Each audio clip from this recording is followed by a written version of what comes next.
네, 안녕하십니까. 오늘 9월 4일, 지금부터 T아카데미 아삭 빅데이터 분석과정 8기 기업 매치 프로젝트 발표회를 시작하도록 하겠습니다. 먼저 이번 프로젝트 발표회 사회를 맡은 김주성이라고 합니다. 반갑습니다. 네, 먼저 귀한 시간 내주셔서 참석해주신 심사위원분들과 그리고 유튜브를 함께 시청해주신 분들께도 깊은 감사의 말씀 드리도록 하겠습니다. 네, 오늘 발표의 진행 순서는요, 보시는 것 같습니다. 먼저 참석자분을 간단하게 소개해드리고, 그리고 총 4개 팀의 발표 중에서 2개 팀 발표 후에 잠시 쉬는 시간을 갖고 나머지 2개 팀을 발표 마저 하고, 그리고 심사위 총평과 우수팀 발표를 하는 것으로 마무리하도록 하겠습니다.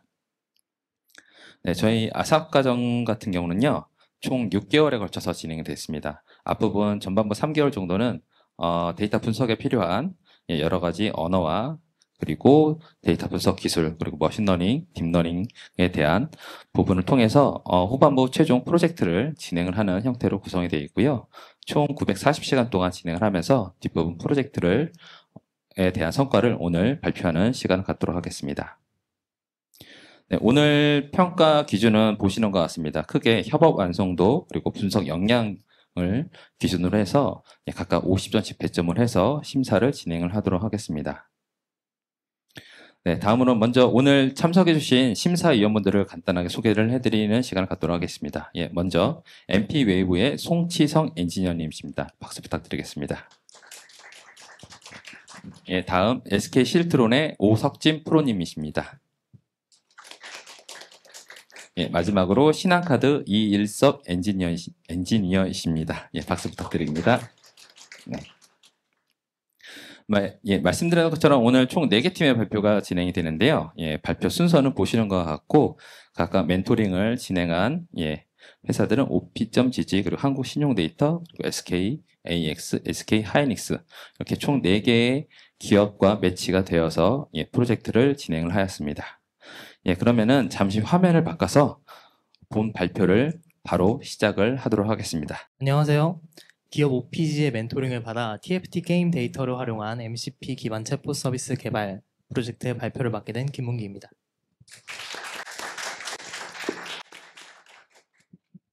저희 프로젝트의 발표 순서는 다음과 같습니다. 간단하게 팀원 소개와 프로젝트 개요를 말씀드린 뒤에 시연을 진행하고 2부의 세부사항을 설명하도록 하겠습니다. 저희 프로젝트는 인간한 멘토님의 지도와 조언을 받으며 진행되었습니다. 초기 단계에는 저와 휘빈님이 API와 웹 파트를 맡고 동훈님과 은진님이 MCP 및 데이터베이스 파트를 맡아서 환경을 구축했습니다. 이후 우리 프로젝트의 핵심 모듈인 MCP 서버를 구축하는 과정에서는 모든 팀원이 협력하여 공동으로 작업을 수행하였고요. 이후 각자 담당하지 않은 영역에 대해서도 충분히 이해도를 높여 테스트와 확장에 원활히 기여할 수 있도록 하였습니다. 개요에서는 이 프로젝트의 의의와 만들게 된 이유를 말씀드리고 간단한 게임 소개와 활용한 데이터를 설명하겠습니다. 이 프로젝트의 의의는 TFT라는 게임의 요소를 설명하고 덱 검색이나 분석 등 게이머를 위한 유용한 정보를 제공하고 더불어 사용자의 질의에 최신 데이터에 기반하여 정확한 응답을 제공하는 것입니다. 만들게 된 이유는 크게 2가지가 있는데요. 첫째는 게임이라는 도메인 자체에 대한 흥미입니다. 저희 팀원 중 둘은 평소에도 TFT를 즐겨하던 인원이었는데요. 나머지 2분은 플레이하지 않았지만 플레이하는 인원은 자신이 좋아하는 게임으로 실질적인 도움을 줄 수 있는 서비스를 만들고 싶다는 동기를 가지고 아닌 분들은 새로운 도메인에 대한 도전이라는 측면에서 이 프로젝트에 임했습니다.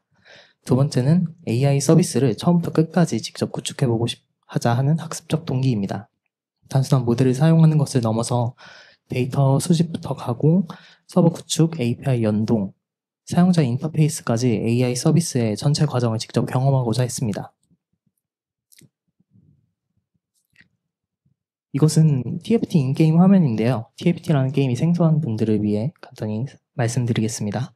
TFT는 오토배틀러 장르의 게임인데요. 유닛들을 배치해서 자동으로 다른 플레이어들과 전투하는 장르입니다. 이 게임에 사용되는 유닛들을 챔피언이라고 부르는데요. 맨 밑 상점에서 챔피언을 구매하면 구매한 챔피언이 바로 위 대기열에 나타나고 이를 게임판에 배치하여 일정 주기마다 화면처럼 전투를 진행하는 방식입니다. 챔피언들은 보통 두세 개의 시너지를 가지고 있는데요. 같은 시너지를 가진 다른 유닛을 배치하여 이로운 효과들을 얻을 수 있습니다. 화면에서는 왼쪽에 전투사관학교 3명을 배치하여 3전투사관학교 효과를 받고 있는 모습을 볼 수 있습니다. 보다 왼쪽에 아이템들을 챔피언에게 장착하여 그들을 강화할 수 있는데요.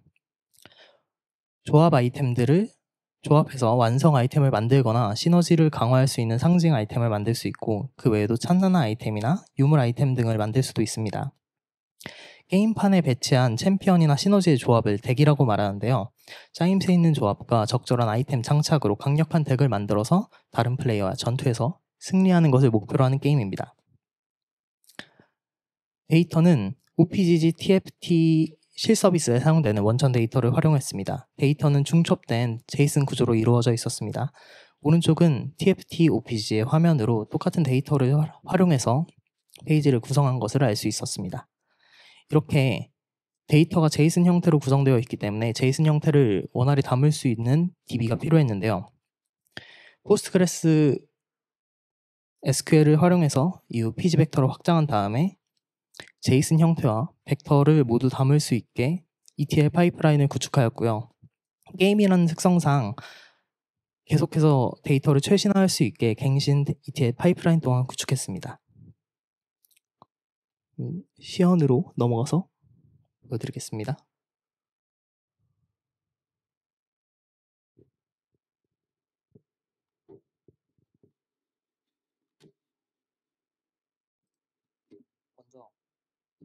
먼저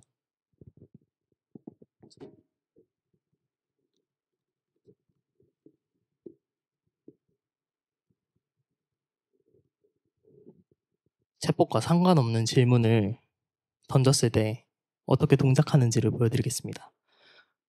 답변 작성 중을 기다리면서 저희 띄워져 있는 서버들의 연결 상태를 확인할 수 있게 UI를 구축하였고요. 이렇게 답변이 TFT와 상관없는 질문의 경우 대답하지 않는 것을 볼 수 있습니다.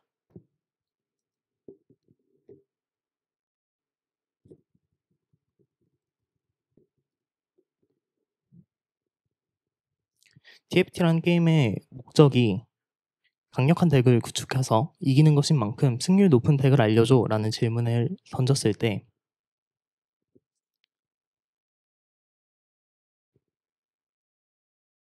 는 사실 이번에 GPT-5 모델이 새로 나오면서 모델을 교체했는데 그러면서 살짝 속도가 느려졌습니다. 이렇게 덱 하나가 나오는 모습을 보는데요.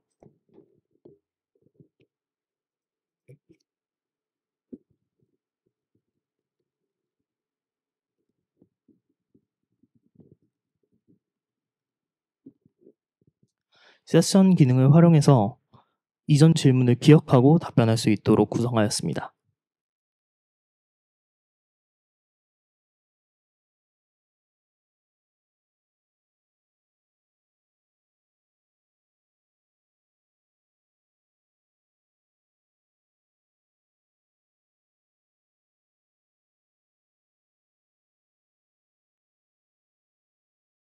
이렇듯 어떻게 플레이하는지 그리고 어떤 아이템을 장착하는 것이 좋은지도 알려주는 모습을 볼 수 있습니다.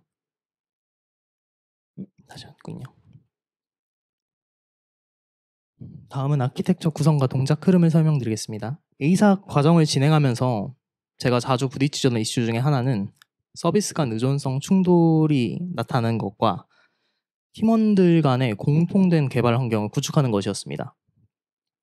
4명의 원활한 협업을 위해서 GitHub 레포지토리를 만들고 로컬에서 코드를 도커라는 컨테이너 기반 가상화 플랫폼을 사용해서 개발 환경을 구축하였습니다.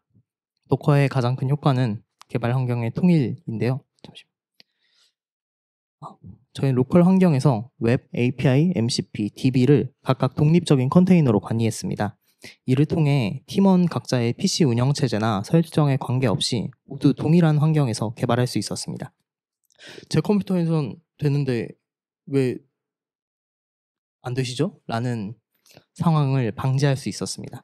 또한 프로덕션 환경에서는 이 컨테이너들을 아마존 EC2 인스턴스 3개에 나누어 배포하였습니다.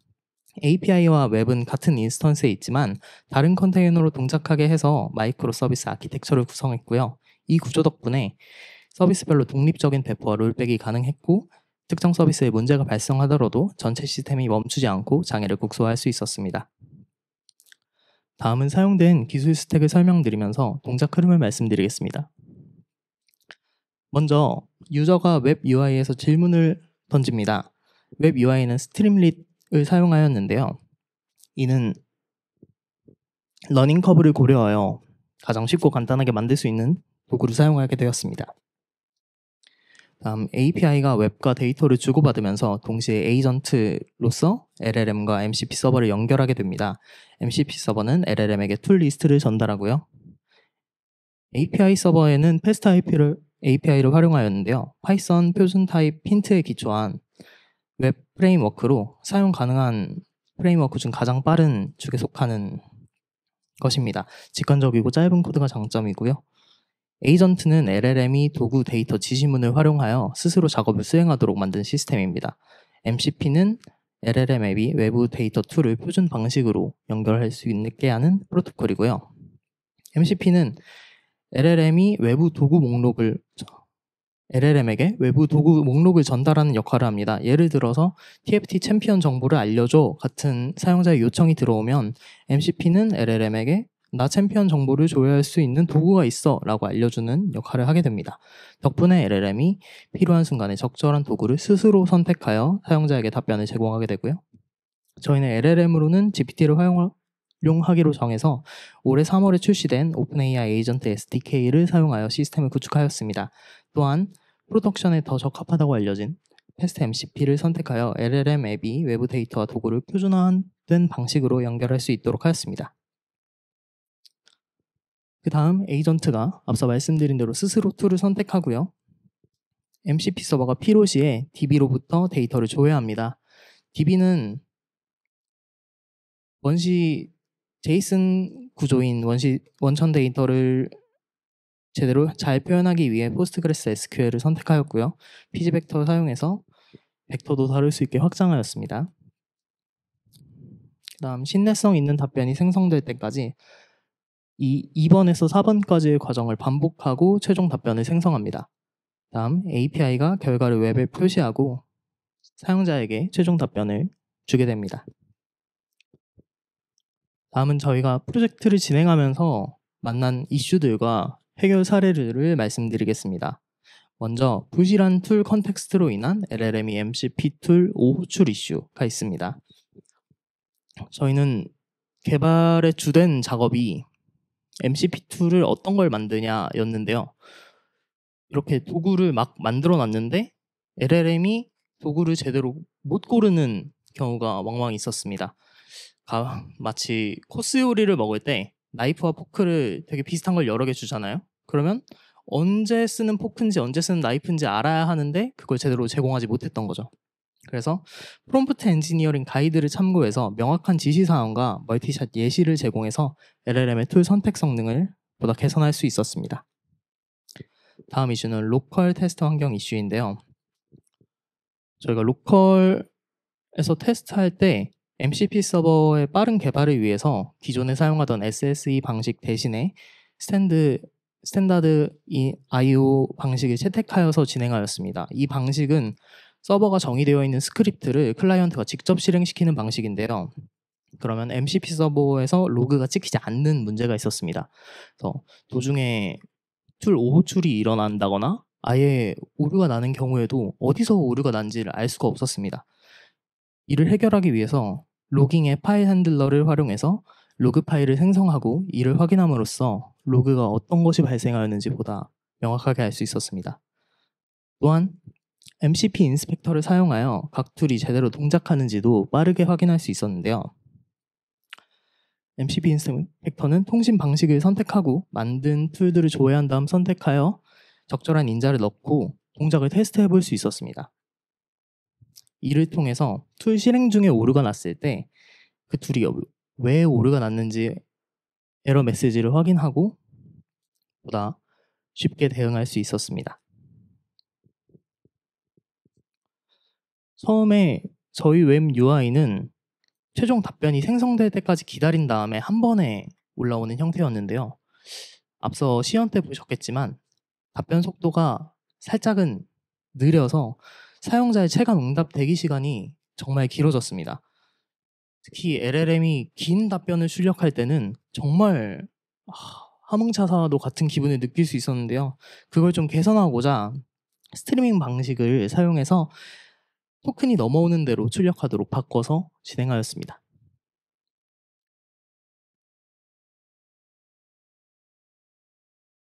네, 이렇게 바뀌었었고요.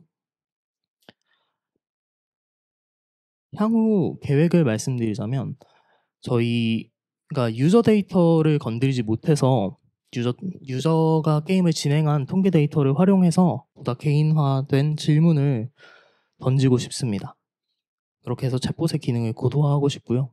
현재 GPT-5로 버전이 넘어오면서 GPT-4 성능이 저하되는 바람에 저희가 활용하는 LLM을 GPT-5로 바꿨는데요. 그러면서 답변 속도가 정말 느려져서 이거를 어떻게 좀 빠르게 만들고 싶다는 생각이 있습니다. 이상으로 발표를 마치고 질문 받도록 하겠습니다. 감사합니다. 네, 혹시 궁금하신 거나 아니면은 주실 피드백 의견이 있으시면 편하게 말씀해 주시기 부탁드리겠습니다. 네, 안녕하세요. 네, 재미있는 발표 잘 들었습니다. 근데 궁금한 게 있는데 일단 도구 호출을 하셨는데 안 되는 경우가 있다고 하셨잖아요. 근데 그런 부분에 대한 평가는 어떻게 하셨는지 궁금합니다. 네, 일단 저희가 도구를 제대로 만들었는지부터 확인을 해야 해서 MCP 인스펙터를 활용해서 저희가 생각하고 있는 인자를 넣었을 때 제대로 된 답변이 나오는지를 확인했고요. 그 다음에는 로그 파일을 봐서 이 LLM이 툴을 제대로 호출한 게 맞나?를 확인했습니다. 이런 단계를 통해서 툴을 제대로 호출하지 못했다면 좀 더 데스크립션을 보강해서 LLM이 툴을 잘 찾을 수 있도록 하고 저희가 만약에 툴을 아예 잘못 만든 거면 그쪽을 보완하는 방식으로 진행하였습니다. 그럼 휴리스틱하게 평가를 하셨다는 거죠. 정량적인 어떤 평가 데이터를 구축을 하신 건 아니고요. 네, DB에서 큐리스틱하게 들어오는 툴도 있었는데 사실 발표 중에 말씀을 따로 드리진 못했지만 저희가 챔피언이나 아이템들의 설명을 벡터화하는 과정이 있었습니다. 그래서 그 벡터를 참조하는 과정이 있었습니다. 코사인 유사도를 활용하여 유사도를 판별하고 랭킹해서 네. 순위를 출력하는 툴도 있었습니다. 왜냐하면 툴도 툴인데 결국은 이 사용자가 이 텍스트를 입력을 할 때 그때 어떤 게임 도메인이라면은 중요하게 생각해야 될 평가 매트릭 같은 것들이 다를 수가 있거든요. 예를 들어서 이게 지금 이 시나리오가 게임 정보를 그냥 단순하게 검색하는 정도면은 틀려도 만약에 잘못된 정보가 오더라도 좀 더 민감하진 않을 수 있는데 만약에 급박한 상황에서 명령을 하거나 이럴 때는 되게 중요할 수가 있어요. 그런 스코어나 이런 것들이. 그래서 그런 부분들이 좀 고려되었으면 좋았을 것 같아서 말씀을 드렸었고 그래서 뭐 어떤 경우 의도에 따라서 프레시전이나 리콜을 좀 이런 의도는 프레시전을 높여야 되고 이런 의도는 뭐 리콜을 높여야 되고 이런 식으로 좀 정량적인 평가가 있었으면 좋을 것 같아서 말씀을 드렸고 그리고 상관없는 질문을 따로 판별을 했다고 말씀을 하셨는데 그거는 어떻게 하셨는지 궁금합니다. 상관없는 질문을 판별하는 기준은 저희가 만들어둔 툴 이외의 동작을 하게 되면 사실 저희 챗봇이 제공하지 않는 기능을 하게 되잖아요. 그래서 에이전트가 동작을 할 때 툴을 무조건 필요하게 만들어서 저희가 만들어두지 않은 툴 중에서 할 수 있는 작업이 없으면 답변이 저렇게 나오게 됩니다. 그래서 그런 부분도 마찬가지로 하나의 타스크로도 있기도 하거든요. 아웃 오브 도메인 디텍션이라든지 아웃 오브 스코프 디텍션. 그래서 그런 부분도 하나의 정량적인 평가가 있다면 좋을 것 같고요. 네, 그리고 오픈 AI 사용했다고 하셨는데 어떤 모델을 사용하셨나요? 개발 중에는 GPT-4.5 모델을 사용했었는데 최종 평가에는 GPT-5 모델을 사용했습니다. 아, 그것도 만약에 정량적인 평가가 수반이 된다면은 잘 되는 그거를 좀 변경해가면서 좀 쉽게 디텍팅 할 수 있는 것, 쉽게 분류하는, 쉽게 잘 디텍팅 되는 것들은 좀 더 저렴한 모델을 쓰고 아니면 좀 더 비싼 모델을 쓰고 이런 식으로 좀 설계하는 것도 좋을 것 같아서 네, 말씀드렸습니다. 감사합니다. 네, 감사합니다. 네, 발표 잘 들었습니다. 하나 궁금한 게 있는데, 답변의 신뢰성을 검증한다고 하셨었는데, 검증하는 기준이 어떻게 되는지 궁금합니다. 신뢰성은 사실 게임을 열심히 하고 있던 두 명의 팀원에게 이 대답이 맞냐를 물어봤었습니다. 그거를 모델이 한 게 아닌가요? 혹시 저 페이지 한 번만 돌아가도 괜찮을까요?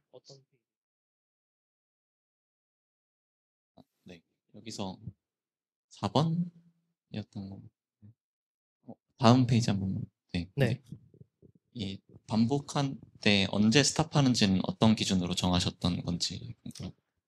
예를 들어 저희가 만들어둔 툴 내부에서 덱 정보를 찾는 툴이 있는데요. 덱 정보를 찾게 되면 그 안에 덱 테이블 안에 챔피언들의 키값이나 덱을 이루는 챔피언들의 키값이나 시너지의 키값 등이 있게 되는데 키값을 알게 되었다고 해서 그 데이터를 알고 있는 게 아니잖아요. 그러면 그 챔피언의 키값을 기반으로 툴이 다시 동작해서 챔피언들의 정보를 알려주고 가져오고 뭐 시너지의 정보를 알려주고 이런 식으로 LM에게 충분한 정보가 전달될 때까지 반복해서 동작합니다. 혹시 충분하다고 판단했는데 실제 데이터 답변을 확인해 보셨을 때 충분하지 않은 경우도 있었나요? 네, 있었습니다. 혹시 그런 경우는 나중에 어떻게 개선을 하실 생각이셨는지 궁금합니다. 그런 경우에는 툴 호출 이슈가 대부분이더라고요. 그래서 이런 정보가 들어왔을 때는 너가 어떤 정보를 더 알아야 한다라는 식의 프롬프트를 작성함으로써 해결한 경우가 많았습니다. 네, 감사합니다. 저는 질문은 아니고요. 앞선 질문들이 제가 궁금했던 사안이기도 해서 의견 드려보자면은 일단 문기님의 여유가 느껴지는 발표에서 이 지지 않는 지지팀이 정말 잘 준비하셨구나 느낄 수 있었습니다. 발표 잘 들었습니다. 그 중간중간에 한계점으로 말씀 주신 것들 뭐 예를 들면 GPT-5가 느리다라는 거 이론상으로는 빠르고 더 잘 나오는 모델인데 오픈 AI가 많은 리소스를 처리하다 보니까 최근에 늘어진 현상들 이렇게 실시간 시연할 때 같은 경우에도 계속 생기더라고요. 그거는 현업에서도 똑같이 안고 있는 한계인 것 같아요. 그거 자체를 너무 아쉬워하시지는 아직은 않으셔도 될 것 같고요. 그리고 발표 구성 관점에서는 지금 딱 떠 있는 이 아키텍처 구성이랑 워크플로우를 보여주신 게 제가 이 프로젝트를 이해하는데 정말 간단 명료하게 정말 도움 많이 됐습니다. 정말 잘 준비해 주신 것 같고 또 MCP 사용 시의 한계점이 이 도구의 디스크립션만 보고 이게 도구를 호출하다 보니까 거기서 미스가 생기는 경우가 되게 많고 거기서 미스가 생기면 사실 그 뒤에는 그냥 계속 틀린 상태로만 움직이는 거라 그게 되게 큰 한계점인데 그걸 이 프로젝트 통해서 마주하고 또 팀원들 같이 이걸 해결하려고 고민해 보셨다는 점이 이 프로젝트 자체의 레슨런도 있고 또 현업에 가셔서도 되게 필요한 스택을 얻지 않으셨나라고 생각이 듭니다. 그래서 발표 잘 들었습니다. 감사합니다.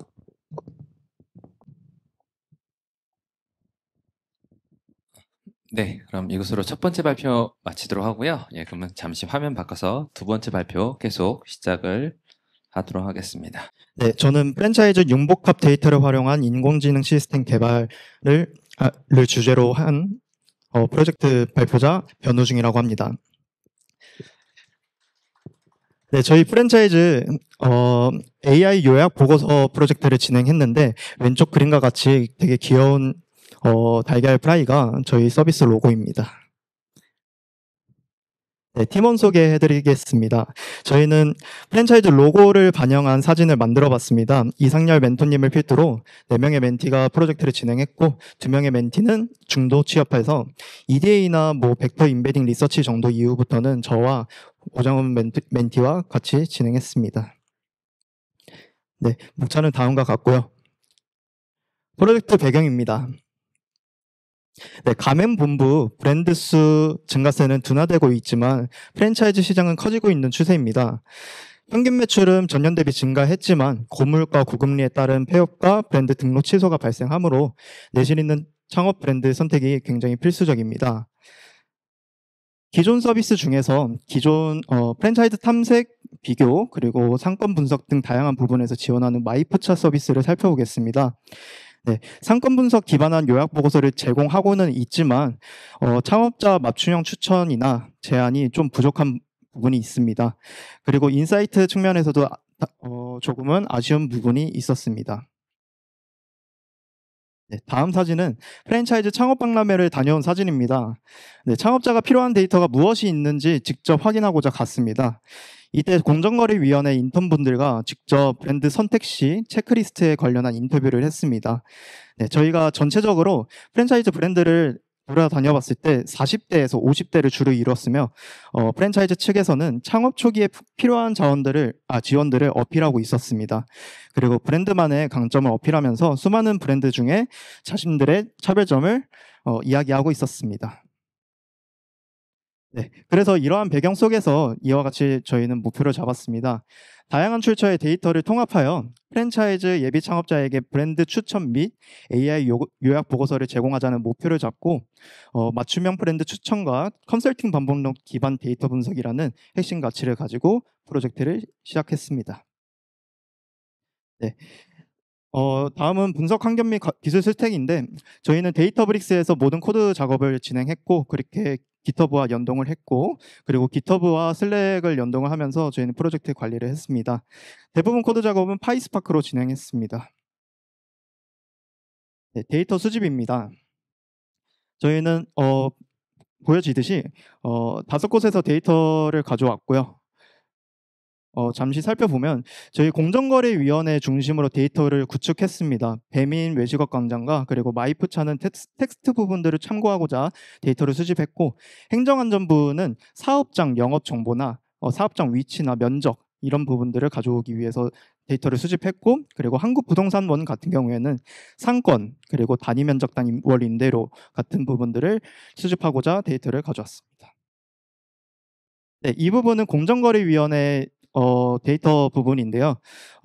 저희는 크롤링 데이터와 그리고 API 요청한 데이터를 수집했고 총 11,876건과 12,492건을 수집했습니다.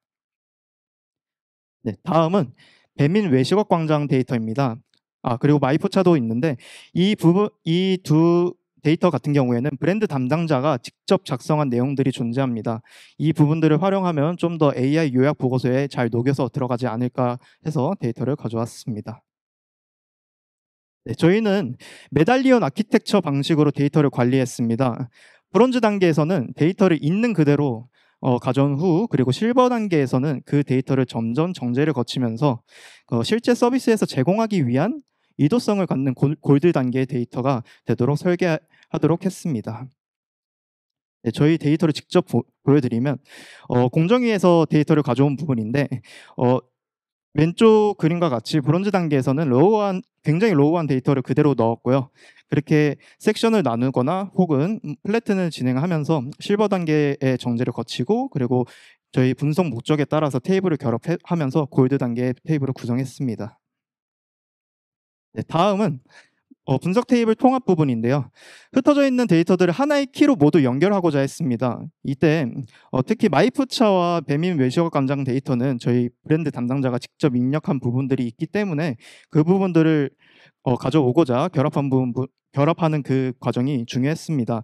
마이프차의 경우는 공정위에서 제공하는 등록번호가 서로 있었지만 배민 외식업 광장 같은 경우에는 해당 키가 존재하지 않아서 우측과 같이 3단계를 나눠 테이블을 결합하도록 했습니다.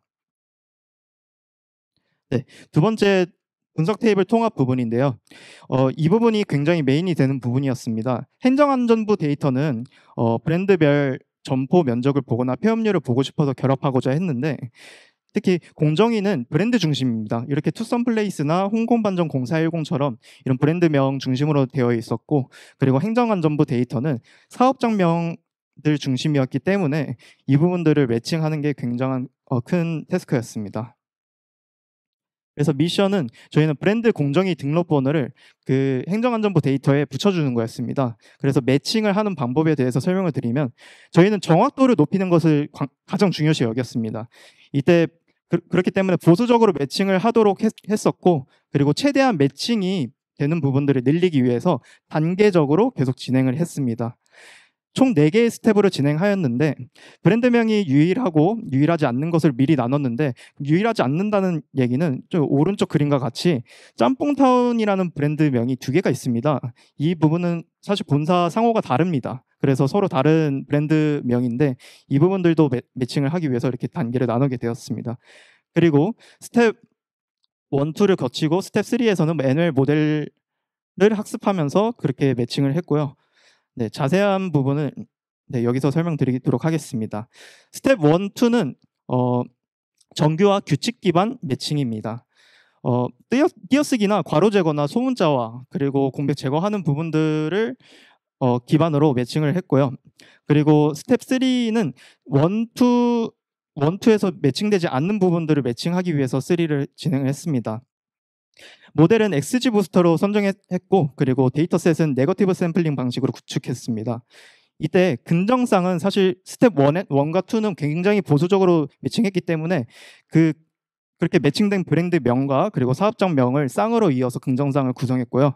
그리고 부정쌍 같은 경우에는 스텝 1과 2에서 어떤 브랜드에 매칭된 사업장명이 있는데 그렇게 다른 브랜드에 매칭된 사업장명을 가져와서 부정쌍을 구성하도록 했습니다. 그렇게 해서 해당 쌍에 대해서 아래와 같이 피처화하는 작업을 거쳤습니다.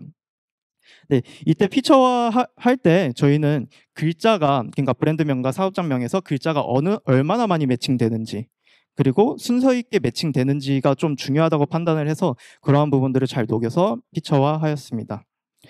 그리고 모델 기반 매칭한 후에 사실 저희는 보수적으로 매칭을 하고자 했기 때문에 후처리 필터링도 진행을 했습니다. 그렇게 해서 총 약 46만 건의 사업장을 브랜드에 매칭했습니다. 네, 저희가 최종적으로 분석하는 테이블입니다. 총 3가지인데 브랜드 마스터 테이블이라고 해서 저희가 브랜드 전체적인 데이터를 다 넣어두었고요. 그리고 프랜차이즈 업종별 요약 테이블, 그리고 한국 부동산원 지역별 요약 테이블입니다. 네, 마스터 테이블 중심으로 창업의 핵심적인 부분을 보기 위해서 EDA를 진행했습니다. 네, 업종별로 창업 비용을 먼저 확인했습니다. 그림과 같은 분포를 띄고 있었고, 특히 업종별로 이러한 초기 창업 비용의 분포가 크게 나지 않았습니다. 크게 차이를 보이지 않았습니다. 다음은 매출입니다. 매출도 지역별로 확인도 해봤고요. 이때 유독 편의점 기타 외국식 그리고 아이스크림 빙수는 비수도 간의 매출이 높았다는 부분을 확인할 수 있었습니다. 네, 다음은 개폐업과 관련 부분을 확인하기 위해서 가맹점 계약 변동성을 확인했습니다. 이러한 부분들을 저희는 보고서에 반영하도록 EDA를 진행했습니다. 네, 다음은 AI 요약 보고서 생산 과정인데요. 네, 먼저 아키텍처 부분에 대해서 먼저 설명드리도록 하겠습니다. 왼쪽의 그림에서 검은색 화살표가 잘 보이실지 모르겠는데요. 왼쪽에서부터 위쪽까지 연결된 부분들이 검은색 화살표입니다. 검은색 화살표 같은 경우에는 벡터 DB를 구축하는 과정이고요. 그리고 오른쪽에 있는 부분들은 오른쪽에 파란색 부분들은 리퀘스트, 그러니까 사용자의 입력을 질문으로 증강시켜서 사용자 입력을 질문으로 해서 그 질문을 증강시키는 과정들을 보여주고 있습니다. 그리고 빨간색 선 같은 경우에는 응답 과정 부분이었고요. 왼쪽에 검은 화살표 부분부터 보겠습니다. 저희는 사전 준비 단계에서 데이터를 골드단까지 올려두었습니다. 그렇게 분석 테이블을 올려두고 이후 베터 임베딩을 통해서 DB 서버에 저장하도록 했습니다. 그리고 오른쪽 아래에서 파란색 화살표를 따라가면 사용자의 입력을 받아서 멀티쿼리 리트리버가 출천을 위한 질문을 증강시키도록 했습니다. 그렇게 증강시킨 질문을 가지고 베터DB에 접근하여 유사도 있는 브랜드를 선정하고 그리고 최종 리랭킹하는 작업을 통해서 저희가 최종 추천 브랜드를 선정합니다. 그 다음에 그 아래 빨간색 부분부터 보시면 해당 브랜드의 LLM을 통해서 요약 보고서 생성을 진행하게 되는데 오른쪽 그림에서 좀 더 자세하게 설명이 되어 있습니다. 저희는 사용자 입력들이 계속해서 요약 보고서를 만드는 과정에서 반영이 될 수 있도록 브랜드 추천 워크플로우에 녹여내었고요. 이때 마스터 테이블이나 업종별 요약 테이블 그리고 부동산 요약 테이블들을 두 가지 단계에서 반영해서 진행하도록 했습니다. 화면 시연 영상입니다. 네, 먼저 업종 그리고 지역과 그리고 창업 비용을 선택하고 니즈 사항을 텍스트로 입력을 받습니다. 그리고 추천 실행을 누르게 되면 네, 저희도 마찬가지로 조금 시간이 걸렸었는데 그 다음에 레그 기반에서 두 개의 추천 브랜드 AI 요약 보고서가 생성됩니다. 맨 위에 같은 경우에는 전체 보고서 키워드입니다. 그리고 지표 요약들을 해주고 그리고 브랜드 강점과 리스크 부분을 보여주면서 권고사항까지 내용을 보여주고 있습니다. 그리고 맨 아래에는 추천 브랜드의 최신 뉴스를 요약해두는 부분을 추가했습니다. 그래서 총 2개의 추천 브랜드에 대한 AI 요약 보고서를 보여주고 있고요.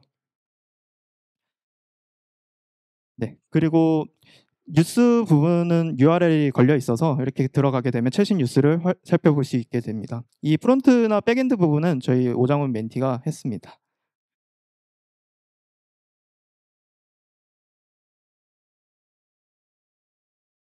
네.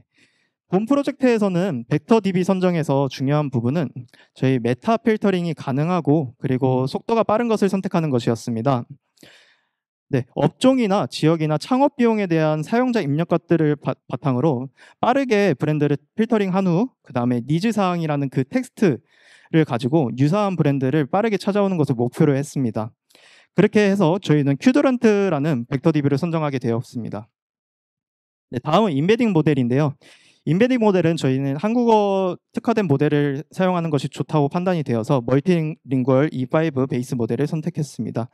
처리 방식과 청킹 처리 방식과 그리고 저장소는 아래와 같습니다. 저희는 텍스트 그리고 수치 데이터를 각 유형에 따라 처리 방식을 다르게 하여 그리고 인베딩을 통해 벡터 DB를 구축하였습니다.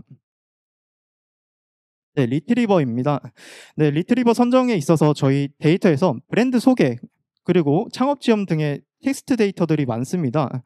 이 데이터들이 사실 동일한 의미의 말이지만 다양한 표현들로 되어 있던 것들이 많았습니다. 그렇다 보니까 저희는 리콜 값을 좀 올려주기 위해서 멀티쿼리 리트리버를 선정하게 되었습니다. 네, 좀 더 저희 예시와 함께 설명을 드리면 최초의 사용자 입력에서 이 앞단에서 최초의 사용자 입력에서 버튼으로 눌렀던 업종이나 지역 같은 경우에 먼저 브랜드 필터링을 거치게 되었습니다.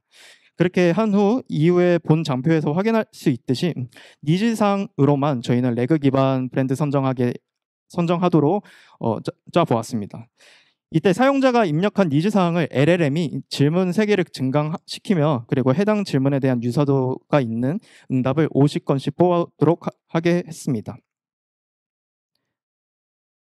네, 그리고 다음 중복 제거를 통해서 32개 브랜드를 선정한 후에 그리고 리랭킹 작업을 실시했습니다. 실제로 멀티쿼리 리트리버를 통한 유사도 기반 순위와 그리고 리랭킹을 통한 최종 추천 브랜드 순위가 달라질 수 있음을 확인할 수 있었습니다. 네, 그렇게 브랜드 추천까지 완료했고요. 이 브랜드 추천된 그 브랜드를 가지고 요약 보고서를 생성하게 되어야 하는데 이때 저희 요약 보고서를 만들었을 때 GPT 모델을 선정하는 것이 굉장히 중요했었습니다. 그래서 다음은 LLM 모델을 다양하게 사용해보면서 그러한 특징들을 좀 정리해 두었습니다. 중립적인 답변과 추론 파라미터를 가장 낮게 설정해도 충분히 추론 능력을 보여주었고 그리고 꼼꼼하게 살펴보는 느낌이 강했던 GPT-5 미니를 저희가 최종 선택하게 되었습니다. 네, 그렇게 선정한 GPT-5 미니 가지고 저희가 LLM 프롬프트 단일 그냥 한 번에 분석을 해보았는데 이때 추론보다는 사실 지표 단순 나열식 그런 표현들이 많았습니다.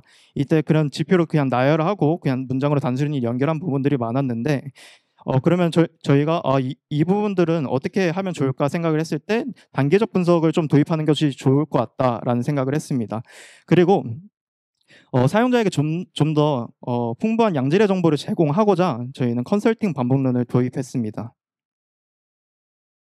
네, 좀 많이 복잡해 보이는데 먼저 왼쪽 위쪽에 사용자 입력들과 그리고 마스터 테이블 그리고 업종 요약 테이블을 함께 준 후 프롬프트에서 확인할 수 있듯이 컨설팅 반복론을 포함하여 다양한 관점에서 분석하라 이런 지시와 그리고 업종별 요약 테이블을 참고하라 이런 지시들을 했습니다.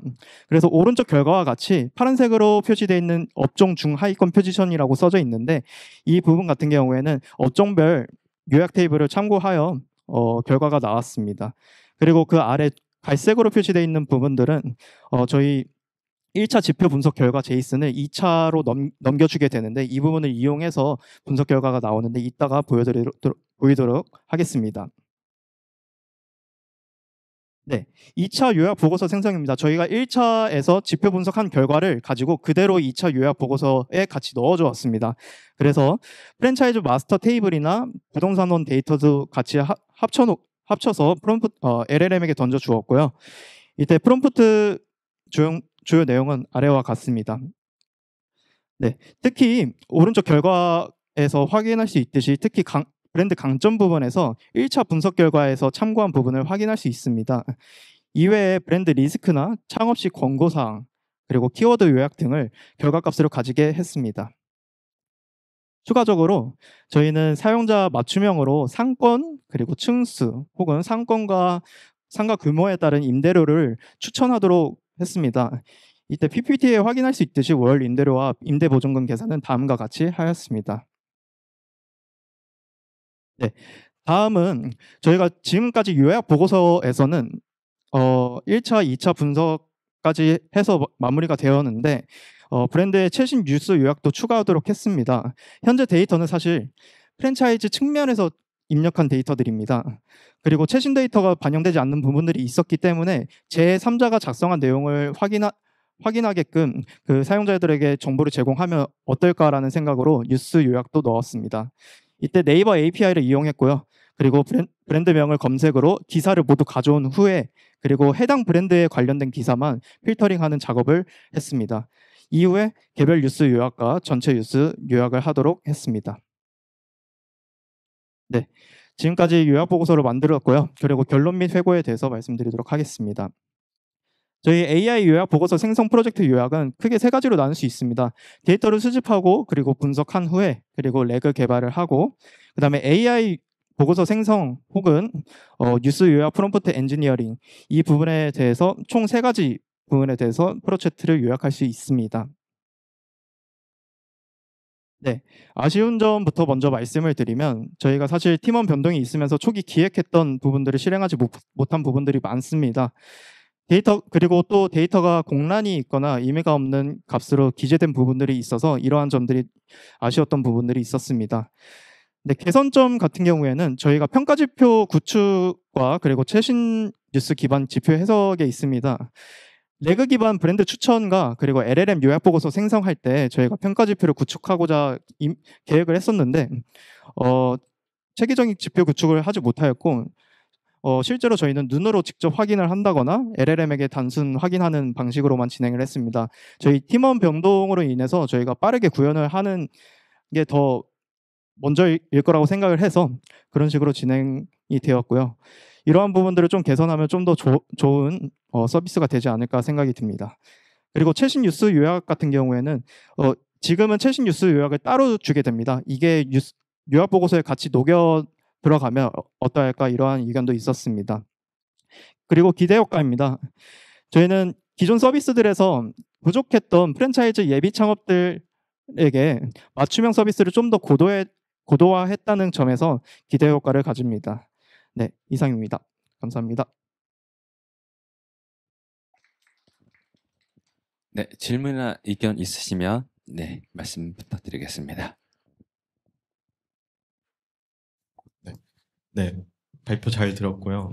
배경을 분석하고 핵심 가치까지 도출하는 과정이 매끄러웠고, 그리고 분석하고자 하는 항목들을 잘 정리하셨고, 이게 잘만 워킹된다면 실질적인 가치를 줄 수 있을 것 같다는 게 정말 좋았던 것 같고요.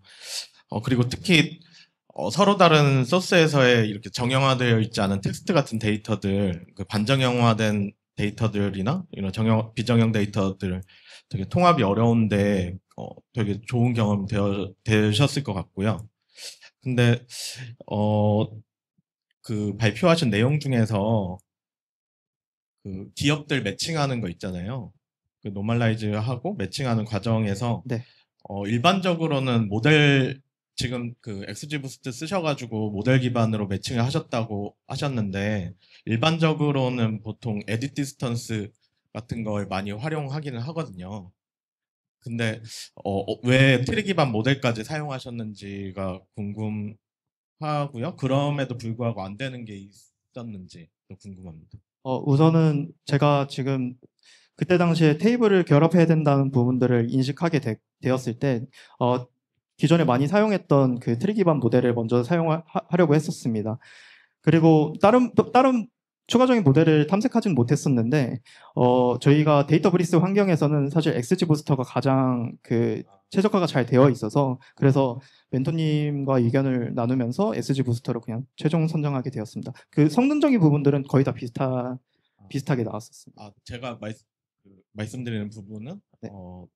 모델 기반 방식이 아니라 뭐 에딧 디스턴스처럼 그냥 일반 그 유사도 기반의 접근 방법으로 좀 스레스웨이드 줘가지고 매칭을 할 수도 있지 않았을까 싶어서, 어떻게 보면 좀 오버 테크놀로지일 수도 있거든요. 그리고 컨트롤이 더 어려울 수도 있고, 그래서 일반적으로 많이 쓰는 거는 뭐 퍼지 매칭 같은 기법들이 있어요. 그래서 퍼지워지 같은 파이썬 기반의 구현체 같은 것들도 있고, 그래서 그런 접근 방법도 있는데 모델 기반이 좀 새로워가지고 네, 여쭤봤고요.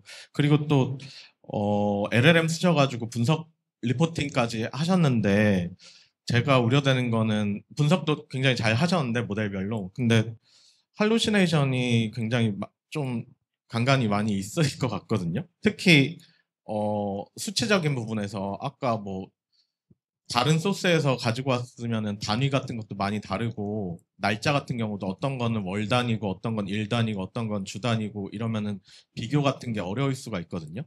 그리고 아까 상한 하한 이렇게 뭐 인트 값으로 그 데이터를 주고서 그걸로 비교를 하게 하신 것 같은데, 그런 부분에서 할루시네이션이 발생할 여지가 되게 많을 것 같은데 어떻게 대응을 하셨는지 궁금합니다. 네. 저희가 그 할루시네이션 대비하고자 저는 데이터 정제를 정말 깔끔하게 먼저 하는 게 좋을 것 같다는 생각을 했습니다. 그래서 데이터 정제를 할 때 숫자적인 부분들이나 숫자적인 부분들을 정제를 최대한 많이 해놓고, 그리고 프롬프트에 여기에 있을지 모르겠는데 이 숫자들이 어떤 것들을 의미하고 그리고 어떻게 판단을 하게끔 프롬프트에 직접 입력한 부분들이 있었습니다.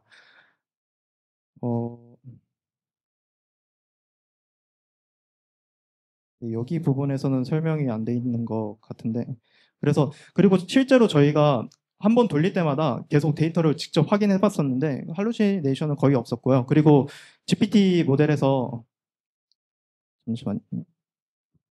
GPT-4o 같은 경우에는 할루시네이션이 정말 많았습니다. 그때 템퍼러처 낮게 해도 많이 나왔었는데 5 미니에서는 그렇게 많이 없었어가지고 네, 그 부분들은 저희가 그냥 눈으로 확인하면서 그냥 진행했었습니다.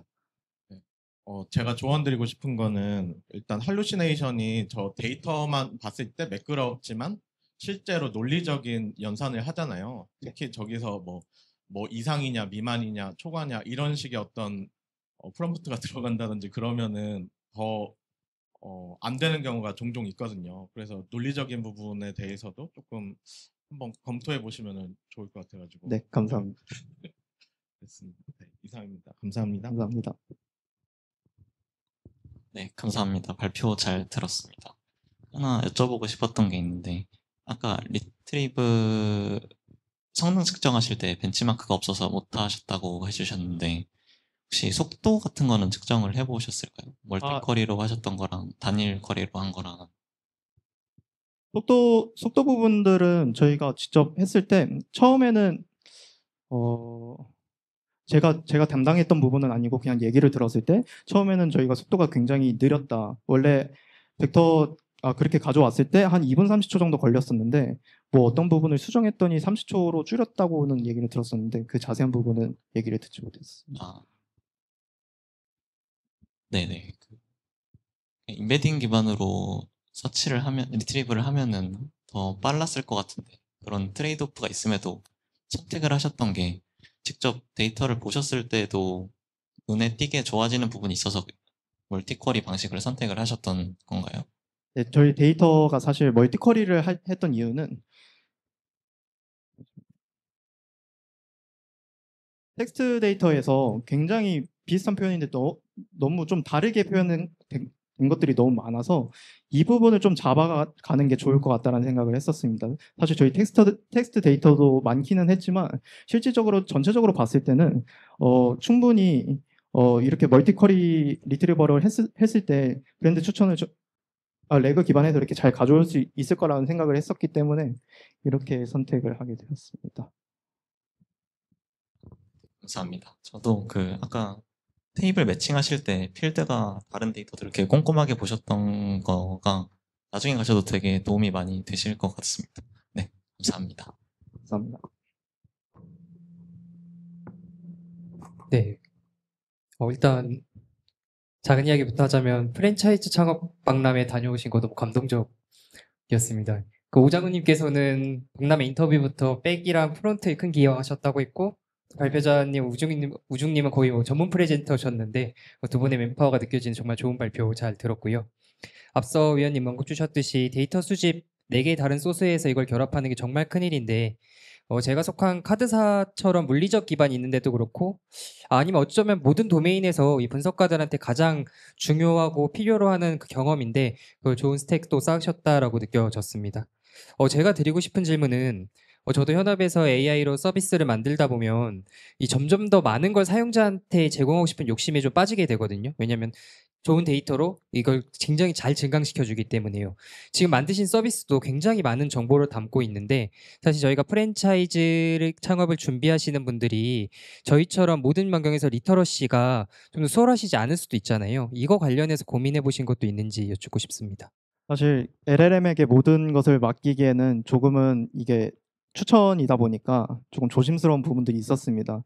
그때 사실 뒤에서 설명을 드렸다시피 그러면 조금이나마 사용자가 스스로 판단하게끔 하는 방법이 무엇이 있을까 했을 때는 좀 더 제3자가 작성한 그런 뉴스들이나 이런 것들을 보고 판단하게끔 하면 어떨까라는 생각을 했습니다. 저희가 LLM을 아예 포기할 수는 없었으니까 그렇게 요약 보고서를 제공하지만 저희가 추가적으로 다른 데이터를 더 주어서 사용자가 직접 판단하게끔 했습니다. 네, 답변 감사합니다. 네, 이제 계속해서 다음 발표 진행을 하도록 하겠습니다. 앞으로 2개의 팀의 발표가 진행이 될 예정이고요. 그럼 3번째 발표 이어하도록 하겠습니다. 네, 안녕하세요. 신약 개발을 위한 화합물 독성 예측 AI 모델 구축이라는 프로젝트의 발표를 맡게 된 김유연입니다. 저희 팀은 SKAX 박병선 멘토님과 함께 진행하였습니다. 팀원 모두 전반적인 태스크를 공유하며 함께하였지만 제가 데이터 분석과 모델링, 윤정님이 모델링 및 챗봇 개발, 태영님이 DB 구축과 챗봇 UI에 좀 더 힘 써주셨습니다. 발표의 전반적인 흐름은 다음과 같습니다. 저희 프로젝트의 필요성에 대해 말씀을 드리고 데이터 입수와 특성 고항을 거쳐 모델링을 진행한 결과를 보여드린 후에 활용 시나리오로서 진행해본 챗봇을 보여드리고 프로젝트 소회로 마무리하겠습니다. 우선 저희 프로젝트 필요성에 대해서 말씀드리겠습니다. 전통적으로 신약을 개발한다고 하면 엄청난 자원이 들어가는 일입니다. 정말 수천 개의 후보 화합물들을 만들어 많은 시행사후 끝에 단 하나의 화합물만이 신약이 되는 것인데요. 이러한 프로세스에 AI를 도입하여 활용하게 되면 적합하지 않은 화합물에 대한 시행착오를 최소화함으로써 시간 단축과 비용 절감을 통해 엄청난 비즈니스 가치 창출을 해낼 수 있다는 것입니다. 따라서 신약 개발 프로젝트에서는 임상시험으로 넘어가기 전 많은 후보군들을 걸러내는 용도로 AI가 사용이 됩니다. 옆에 보이시는 것처럼 이 5가지 조건을 맞추어야 하는데요. 이 조건들은 약물이 몸에 들어가서 잘 흡수가 되는지, 필요한 곳까지 분포가 되는지, 몸의 대사에 의해서 분해가 잘 되고 잘 배출이 되며 독성이 없는지 이런 체크리스트를 맞추어야 한다는 것입니다. 이는 실험을 통해 하나하나 확인하는 대신 AI를 활용해 이 조건에 부합하는지 예측을 할 수 있게 만드는 것이 이 그 신약 개발 시의 AI 활용성입니다. 이 중 저희는 2가지 시도를 해보았는데요. 리그레션 태스크였던 효소 저해율 예측을 도메인 학습을 위해 진행을 해보았고, 클래시피케이션 태스크인 독성 유무 예측을 저희의 메인 프로젝트로 잡았습니다. 독성 유무 예측을 위한 모델링 워크플로우는 다음과 같습니다. 데이터를 입수하여 탐색을 하고 특성 공학을 거쳐 최종 변수셋을 구성해서 모델링과 최적화를 한 후에 최종 평가하는 과정을 거쳤습니다. 저희 데이터에 대해서 우선 설명을 드리겠습니다. 화합물은 원래 왼쪽에 보이시는 것처럼 구조, 3D 구조로 이루어져 있는데요. 예를 들어 두 산소가 한 탄소랑 만나서 이렇게 구조를 만들면 이산화탄소가 되는 형태인데요. 이건 이렇게 3D 구조로 되어 있기 때문에 사람과 컴퓨터가 이해하기 어려운, 이해한다기보다 이걸 다루기 어려운 상황입니다. 따라서 어떤 규칙을 기반으로 스마일즈라는 이름표를 붙여줄 수 있습니다. 따라서 이 화합물 도메인, 분석 도메인에서는 이 스마일즈가 화합물 데이터를 핸들링하는 기본 시작점이라고 보시면 될 것 같습니다. 이렇게 스마일즈인 이름표 하나로 다양한 데이터를 추출해 올 수 있는데요. 저희는 크게 3가지 데이터를 추출했습니다. 첫 번째로는 디스크립터라고 칭하는 물리화학적 특성입니다. 쉽게 말씀드리면 한 사람의 특징을 뽑아낼 때 몸무게나 키, 혈당이나 혈압처럼 어떠한 사람이 직관적으로 해석할 수 있는 수치값들이 있습니다. 마찬가지로 화합물 하나에도 이러한 수치값들이 존재하는데요. 예를 들면 이 화합물의 무게인 분자량이나 이 화합물이 몸에 들어가서 기름에 얼마나 잘 녹는지를 알려주는 지용성 같은 지표가 있습니다. 저희는 얼디킷 모드레드인 화합물 관련 파이썬 패키지를 활용해서 총 527개의 디스크립터를 추출해왔습니다. 두 번째로는 핑거프린트라고 부르는 데이터인데요. 아까 사람에 빗대어 말씀드렸듯이 이것도 똑같이 사람에 빗대어 말씀드리면 사람을 식별하는 방법에는 키나 몸무게 같은 것도 있지만 이렇게 지문 정보가 있습니다. 지문 정보는 저희가 어떤 의미인지 해석할 수 없더라도 저희 사람을 식별할 수 있는 정보를 주는 것처럼 화합물도 마찬가지로 이러한 해석 가능하긴 어렵지만 화합물 연구에서 기본적으로 사용되는 정보입니다. 저희는 이렇게 5가지, 각 종류에 따라 5가지 핑거프린트를 가져왔고 이건 한 사람 손에 있는 5가지 지문이라고 생각해 주시면 될 것 같습니다. 또 말씀드리고 싶은 특징으로는 0, 1로만 이루어진 굉장한 고차원의 데이터라는 점 말씀드리고 싶습니다. 마지막으로는 외부 사전학습 모델을 활용한 데이터 추출인데요. 캔버트라는 수업계의 화합물로 사전학습이 된 트랜스포머 기반의 모델이 오픈소스로 사용 가능하게 열려 있습니다. LLM이 문장을 의미 벡터로 잘 바꾸어 주는 것처럼 캔버트도 마찬가지로 많은 화합물들이 이미 학습이 되어 있어서 저희가 새로운 화합물 스마일즈를 넣었을 때 이 사전 학습되어 있는 화합물들이 가득한 이 공간 안에서 의미가 있는 추론된 벡터가 이렇게 출력이 되게 됩니다. 이러한 사전학습 모델을 활용하는 것은 저희 모델에 새로운 화합물을 넣음에도 좀 더 일반화시킬 수 있도록 하는 이점도 있습니다. 이렇게 구성된 최종 변수 후보군은 총 6,582개였습니다. 최초로 제공받았던 약 3,000여 개의 변수들 외에도 더욱 다양하고 의미 있는 변수들을 도메인 학습을 통해 추가로 입수하여 후보군을 최종 선정한 것입니다. 다음으로 모아온 변수들을 이해하고 탐색하여 특성 공학을 진행해 보았습니다. 저희 타겟 값은 독성이 1, 비독성이 0으로 이루어져 있습니다. 여기 보이시다시피 큰 불균형이 없어서 모델 학습 자체에는 큰 무리가 없다고 확인을 하였고요.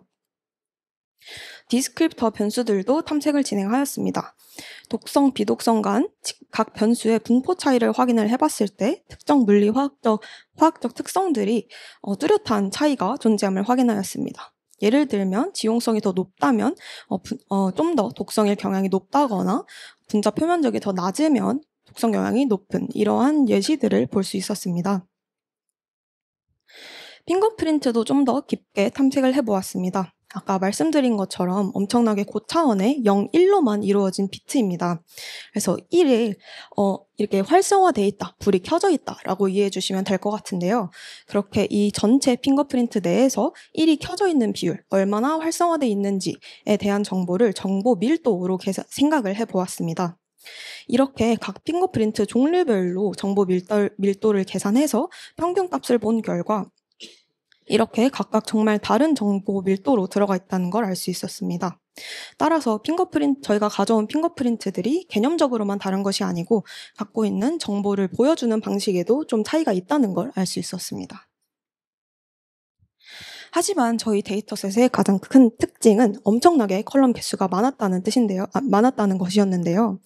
이렇게 차원이 너무 클 경우에 과적합이 될 가능성이 높고 모델 학습이 매우 불안정해질 수 있어서 이런 차원의 저주를 푸는 것이 저희의 우선적인 목표였습니다. 이를 위해 똑같이 데이터를 종류별로 접근을 하였습니다. 우선 디스크립터 변수들은 선별하는 과정을 거쳤습니다. 모두 같은 값을 갖고 있어서 정보력이 없는 상수인 컬럼들은 제외를 하였고 디스크립터 변수들이 타겟 값과 비선형적이가 관계가 있는지 아니면 독립적인지 보기 위해서 뮤추얼 인포메이션을 계산해 0.025 이상인 것들만 채택하였습니다. 이렇게 중요한 변수들을 살린 후에 변수들끼리의 피어슨 코릴레이션을 계산하여 중복되는 변수들 중 주요 변수들만 살렸고 최종적으로 517개에서 약 20%의 변수들만 선별하게 되었습니다.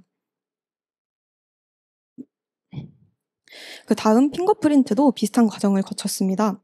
하이스퀘어 검정을 통해 통계적으로 유의하지 않은 변수들을 제거하고 그렇게 남아있는 변수들 중에 마찬가지로 중복된 정보들을 제거하고 싶어 상관관계를 계산해 상관관계가 큰 변수를 제거하게 되었습니다.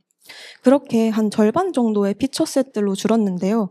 그럼에도 약 2,500여 개 정도가 되었어서 너무 여전히 많다고 판단해 피처를 10%씩 재기적으로 제거하며 교차 기반으로 모델 성능을 평가하는 방식인 Recursive Feature Elimination with Cross Validation이라는 방법을 사용하여 최종적으로 5,000여 개의 정보에서 약 710개만 약 13%의 변수만 선별하게 되었습니다. 하지만 그럼에도 이렇게 중요한 비트만 남기는 피처 셀렉션 방식은 정보 손실의 가능성이 있습니다. 저희가 가져온 각각의 핑거프린트들을 봤을 때 하나가 갖고 있는 게 약 1,000개 아니면 100개, 2,000개 이렇게 다른 정보들이었기 때문에 그 핑거프린트가 갖고 있는 자체의 종합적인 맥락도 고려하고 싶었습니다. 따라서 그래도 그 중에 그나마 가장 작은 차원이었던 MACCS 핑거프린트를 활용하여 슈퍼바이즈드 UMap이라는 차원 축소 방법을 통해서 압축 표현으로 활용하게 되었습니다. 이 방법을 선택한 이유는 저희 데이터가 비선형 구조이기도 하고 이 비선형 구조를 잘 파악함과 동시에 저희의 타겟 정보를 같이 학습하고 보존하는 형태의 차원 축소를 원했기 때문입니다. 다음으로 사전 학습된 모델 캔버트를 활용해서 임베딩 벡터를 가져왔던 이 정보도 비슷한 어프로치를 시도하였습니다. 이 벡터 값은 사전 학습된 벡터 공간에서 추출되어 온 값들, 정말 수치형 값들을 갖고 있었기 때문에 이 중 몇 개가 중요하다고 선별하는 방식은 정보 손실의 위험이 큰 데이터라고 판단하였습니다. 또한 이 모델을 사용하면 모델을 좀 더 일반화하고자 하는 목적도 있었기 때문에 아까와 달리 슈퍼바이즈드 UMap 대신 기본적인 그냥 언슈퍼바이즈드 UMap으로 차원 축소를 진행하였습니다. 마지막으로 상호작용 항이라고 부르는 파생 변수를 만들어 추가하였습니다. 오른쪽에 보이시는 것처럼 두 변수를 곱해서 만드는 변수들을 상호작용 항이라고 말하는데요. 이렇게 생성된 변수들은 이 변수들끼리 가지고 있는 상호작용, 즉 시너지 효과를 모델에 반영할 수 있는데요. 그렇게 저희는 전에 선별했던 핑거프린트와 디스크립터에서 샤프 기반으로 탑 50개의 중요한 변수들을 선별을 해서 기계적으로 모든 상호조합을 생성해 보았습니다. 이 기계적으로 생성된 모든 상호작용 항들을 다시 샤프로 재평가하여 탑 70개 상호작용 항만 최종 선택하였습니다. 이렇게 총 6,500여 개였던 변수들을 선별하고 정보를 또 압축하고 파생 변수를 추가하여 모델링을 위한 최종 변수 955개를 선정하였습니다. 다음은 모델링에 대해서 말씀드리겠습니다. 저희 예측 모델의 목적이 독성 물질을 놓치지 않으면서도 정확도를 충분히 확보하는 것이었기 때문에 리컬과 프리시전 값을 모두 고려한 F1 스코어를 기준으로 하였습니다.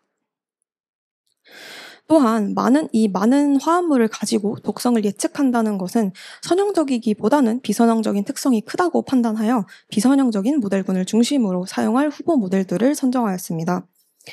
서포트 벡터 머신, 백인 기반의 랜덤 포레스트, 부스팅 계열의 모델 3개, 이렇게 5개를 후보 모델로 선정을 하였고요. 각 모델별로 베이지언 최적화 기반 옵슈널을 사용하여 하이퍼 파라미터 튜닝을 진행하였습니다. 그렇게 각 단일 모델 기준 최종 결과는 전 모델 0.82에서 83으로 꽤 안정적이고 높은 성능을 보여주었습니다. 하지만 이 후보 모델 중 하나를 선택하기보단 각 모델의 장점을 살리고 전체 예측을 좀 더 강건하게 만들기 위해서 스태킹이라는 앙상블 기법을 사용하였습니다.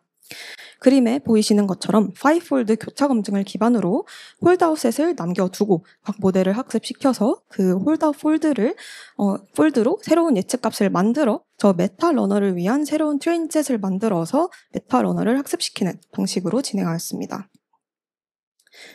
이렇게 만든 최종 모델의 결과는 F1 스코어 0.827이었습니다.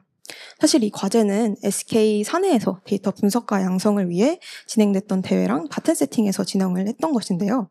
저희 최종 모델의 결과가 사내대회 기준으로 1등을 할 수 있었습니다.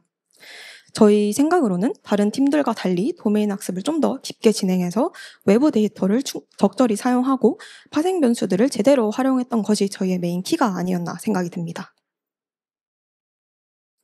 추가적으로 어떤 변수들이 독성 결과에 많은 영향을 미쳤는지 확인해 보기 위해 샤프 분석을 진행해 보았습니다. 눈에 띄는 인사이트는 2개가 있었는데요. 첫 번째로는 파생 변수로 만들었던 상호작용 항들이 주요하다는 것이었습니다. 이 말인즉 변수들끼리의 시너지 효과를 고려하는 것이 중요했다고 보이고요. 또 지용성 지표가 포함된 조합이 주요한 변수에 많이 포함이 되어 있었습니다. 이는 지용성이 높으면 기름에 너무 잘 녹기 때문에 몸에 과하게 스며들고 몸에서 배출되지 않고 오래 남아있기 때문에 부작용이 있을 가능성이 높아 독성일 가능성이 높다는 이런 이론적인 기반과 일치하는 결과로 보였습니다. 이렇게 저희 예측 모델 구축은 마무리가 되었고요. 이를 활용해보는 방식으로 대시보드를 활용할 수도 있지만 챗봇 형태를 통해 저희 모델 결과를 활용하는 방법을 고려해보았습니다. 저희 독성 예측 결과뿐만 아니라 이 관련된 전문적인 화학 정보를 LLM 기반으로 답변을 해주게 되면 기업 내에서 연구원들이 이 정보를 좀 더 빠르게 사용하고 활용하여 의사결정에 좀 더 도움을 줄 수 있을 것이라 생각하였습니다. 따라서 저희 독성 예측가뿐만이 아닌 전문 화학 정보를 사용하기 위해서 펍캠이라는 국제화학 데이터베이스에서 다음과 같이 총 4가지의 정보를 가져왔습니다. 각 화학물의 기본 식별 정보, 화학물의 기본 설명, 위험성 정보와 그에 대응되는 예방책 정보를 가져와 전부 한국어 텍스트로 변환한 상태로 준비하였습니다. 따라서 이렇게 준비한 데이터를 레그 기법을 사용해 챗봇을 간단히 구축해 보았는데요. 인덱싱 단계에서는 전체 문맥을 위해 통합 문서 형태와 중요한 부분을 강조하기 위한 청킹을 거쳐 청크를 통합 문서와 청크 모두 크로마 DB에 임베딩하였습니다. 따라서 사용자 질의가 들어왔을 때 의도 분석을 거쳐 이 질의도 마찬가지로 임베딩을 시켜놓고 검색 단계에서 메타데이터 필터링을 거친 후 앙상블 리트리버를 활용해 각 질의에 대한 관련 문서들을 반환시킵니다. 이렇게 반환된 문서들을 리랭킹을 거쳐 LLM에게 던져주게 되고요. 이 전문적인 정보들을 가지고 LLM이 사용자에게 최종 답변을 해주는 구성으로 만들었습니다. 그렇게 만들어진 챗봇 시연 영상 보여드리겠습니다. 이렇게 한 화학물 이름에 스마일즈를 알려줘, 그 이름표를 알려줘 했을 때도 이렇게 나오고요. 저희의 모델 결과인 독성 확률 관련해서도 이렇게 독성 확률과 이게 어떻게 해석되는지도 나옵니다. 마찬가지로 이 스마일즈를 부르는 다른 방법들에 대해서도 찾을 수 있고 반대로 이런 스마일즈를 주지 않더라도 독성 예측 확률이 90% 이상인 이런 스마일즈나 화합물 정보들도 나오게 되는 것을 확인할 수 있습니다. 그 외로도 장기의 손상을 초래하는 화합물을 알려달라고 했을 때 이게 포함되어 있는 관련된 정보들이 나오는 것을 확인할 수 있고, 저희 위험성 정보는 H코드라고 국제 기준 위험성 정보가 나와 있는 코드들이 있는데, 그 코드 중에 이렇게 하나를 골라서 H372 위험성에 대해서 어떤 예방 조치를 취할지 물어보면 이러한 예방 조치도 나오는 것을 확인할 수 있습니다. 마지막으로 저희 프로젝트 소회를 말씀드리며 마무리하겠습니다. 독성 예측 모델은 머신러닝 기반으로 적절히 성능을 확보하기는 했지만 딥러닝 기반의 모델을 추가로 사용하여 확장시킬 수 있지 않을까 하는 생각을 해보았고요. 또한 챗봇은 기본 구현을 완료해서 활용 가능성은 확인하긴 했지만 여러 기술들을 추가로 활용해서 성능을 고도화시키고자 하는 마음이 있습니다. 또한 클라우드 연동을 하고 머신러닝 모델을 노드로 연결해서 실시간으로 활용 가능하게 고도화하고자 합니다. 이상으로 발표 마치겠습니다. 감사합니다.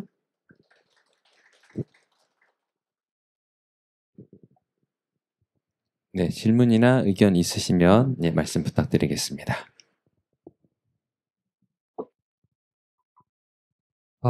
네.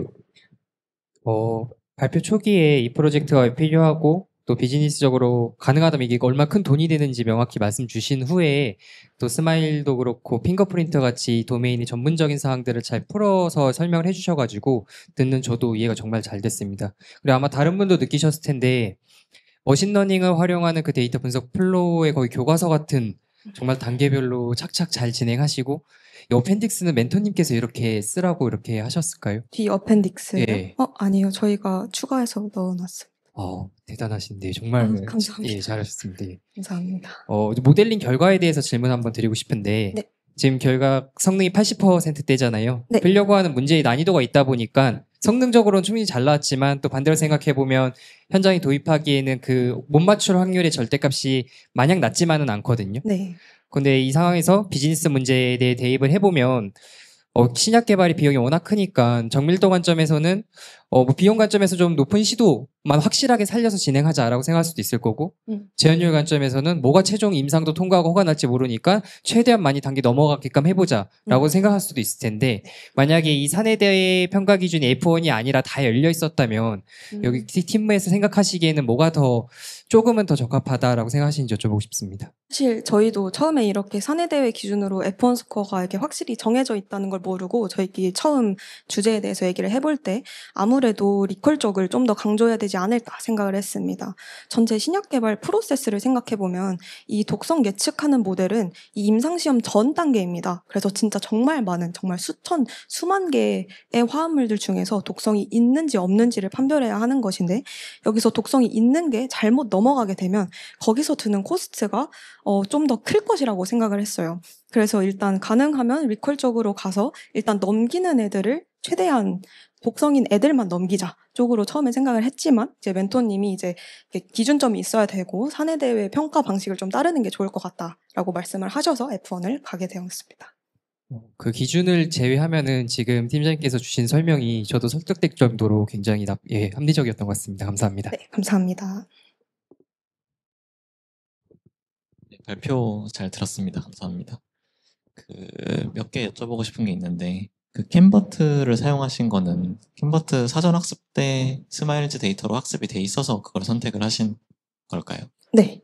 이게 사실 저희가 처음에 사용했었던 변수 후보군들은 아닌데요. 성능도 잘 안 오르기도 하고 좀 더 도메인 학습을 하다 보니 이제 이렇게 이미 학습이 되어서 오픈소스로 나와 있는 모델이 있다고 하고 일단 정말 많은 화합물들이 데이터셋에 들어가 있다는 것이 가장 큰 장점으로 들어왔습니다. 왜냐하면 저희 데이터셋은 약 8,300개 정도가 되고 이런 화합물 데이터 분석의 특성상 이게 다 실험 결과에 따라서 나오는 데이터여야 돼서 엄청나게 많은 수억 개의 화합물을 실제로 갖고 있기에는 좀 말이 안 되는 상황이기도 해서 이걸 최대한 일반화하는 쪽에 이점도 가져가고 저희 변수에 좀 더 확장성을 주고 싶기 때문에 캔버트를 사용하였습니다. 하나만 더 여쭤보고 싶은데 네네네. 상호작용항을 사용하실 때 네.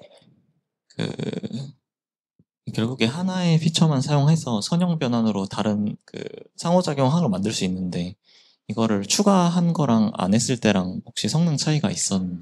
사실 저희가 점프가 몇 개 있다고 하면 그 중에 하나가 상호작용 항이었는데요. 저희가 그냥 기본 변수 셋을 어떻게 정제를 하고 어떻게 줄이고 최대한 좋은 것만 살려봐도 잘 안 됐었다가 이걸 상호작용 항을 최대한 기계적으로 만들어서 모델 성능이 기여하는 것만 남겼을 때 한 0.7 후반대에서 왔다 갔다 하던 성능을 0.8 이상으로 만들어준 게 상호작용 항이었습니다. 네, 감사합니다. 감사합니다. 네, 발표 잘 들었고요. 저도 사실 이 분야는 저한테는 굉장히 생소한 분야인데, 혹시 전공이셨나요? 이 도메인 전문가? 아니요. 그럼에도 불구하고 이렇게까지 도메인에 특화해가지고 프로젝트 진행하시는 부분은 정말 굉장한 것 같고요. 그리고 데이터에 대한 그러니까 저는 사실 전공하신 줄 알았어요. 왜냐하면 데이터에 대해서 분석이라든지 이런 부분도 정말 좋았어가지고 그래서 그런 이해와 그런 근거, 모델을 활용하는 근거 같은 것들이 잘 정리되어 있어가지고 굉장히 인상 깊었고요. 그리고 라그 챗봇을 만드셨다고 하셨는데 그 부분에 대해서는 어떤 성능 평가나 이런 부분에 대해서 아무래도 도메인 전문가가 아니니까 성능 평가가 힘드셨을 것 같기는 해요. 근데 뭐 그럼에도 불구하고 어떻게 정량적이라든지 정성적으로 분석을 하신 게 있는지 궁금하고요.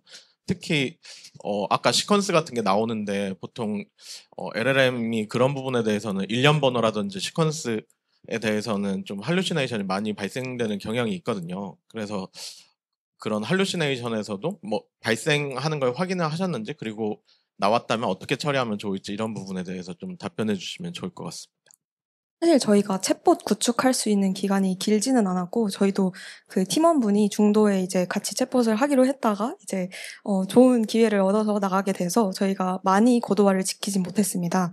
그럼에도 저희가 챗봇을 우선적으로 일단 구현을 해보는 것을 목적을 하였고요. 그래서 이걸 정량적으로 평가하는 방식인 뭐 faithfulness나 relevance 같은 계산 지표를 넣어야겠다라고 생각을 했지만 그것까지 이제 시간이 안 돼서 되지는 못했고요. 실제로 저희가 그래서 최대한 그냥 질문을 던져보고 나오는 답들을 보면서 저희가 갖고 있는 데이터에 맞게 나오는지를 평가를 해보았는데요.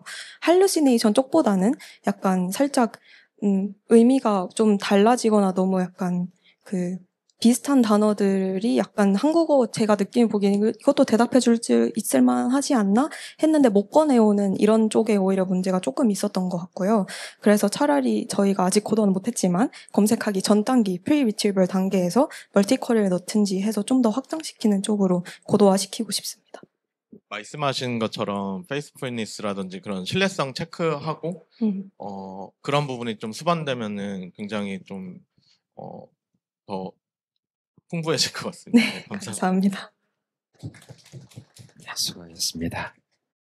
네, 안녕하세요. 저희는 SK 하이닉스 우승표 멘토님과 함께 사이노그램2 리컨스트럭션을 위한 딥러닝 최적화를 진행한 팀 프로젝트 하이라이트 팀입니다. 저희 순서는 프로젝트 개요부터 팀에서 구성을 하고 역할을 맡은 파트, 수행 절차 및 방법, 수행 결과, 발전 과제, 향후 계획의 순서대로 진행하였습니다. 저희 처음 우승표 멘토님은 현재 UC 버클리에서 박사 파견으로 재학을 진행하시면서 헤이든 테일러 교수님과 컴퓨티드 XLI 리토그래피 알고리즘을 설계하고 계셔서 그 켈 기술에 대해서 사이노그램2 리컨스트럭션 딥러닝 최적화 프로젝트를 진행하게 되었습니다. 저희가 진행하는 컴퓨티드 XL 리토그래피에 대해서 처음으로 CAD 파일을 3D 디자인을 준비를 하고 복셀의 데이터를 변환을 한 후 레이던 트랜스폼이라는 변환을 통해 사이노그램의 2D 이미지를 생성을 하고 인버스 레이던 트랜스폼 0 라돈 변환을 통하여 프로젝션 역구성 이미지를 통해 리컨스트럭션으로 저희 켈 모델로 재구성 이미지를 만들어 3D 시뮬레이션으로 프린팅을 제조하는 기술을 진행하였습니다. 그래서 실제 저희 보시면 3D CAD 디자인으로 Z축의 기준으로 슬라이싱을 하면서 복셀화된 이미지를 Z축의 기준으로 슬라이싱을 하여 타겟 이미지에 빛의 에너지를 투과를 시키면서 에너지에 대한 위치값을 저장을 하고 그에 대한 180도, 360도 각도를 변환하며 사이노그램의 이미지를 수집하여 시뮬레이션인 프로젝션 이미지를 생성한 후에 DLP 프로젝터의 익스페리먼트 프린팅으로 저희는 조형물을 제작하였습니다. 그래서 실제 저희가 진행하는 켈 기술에 대해서 이해하기 쉬우시도록 시연 영상을 한번 보여드리겠습니다.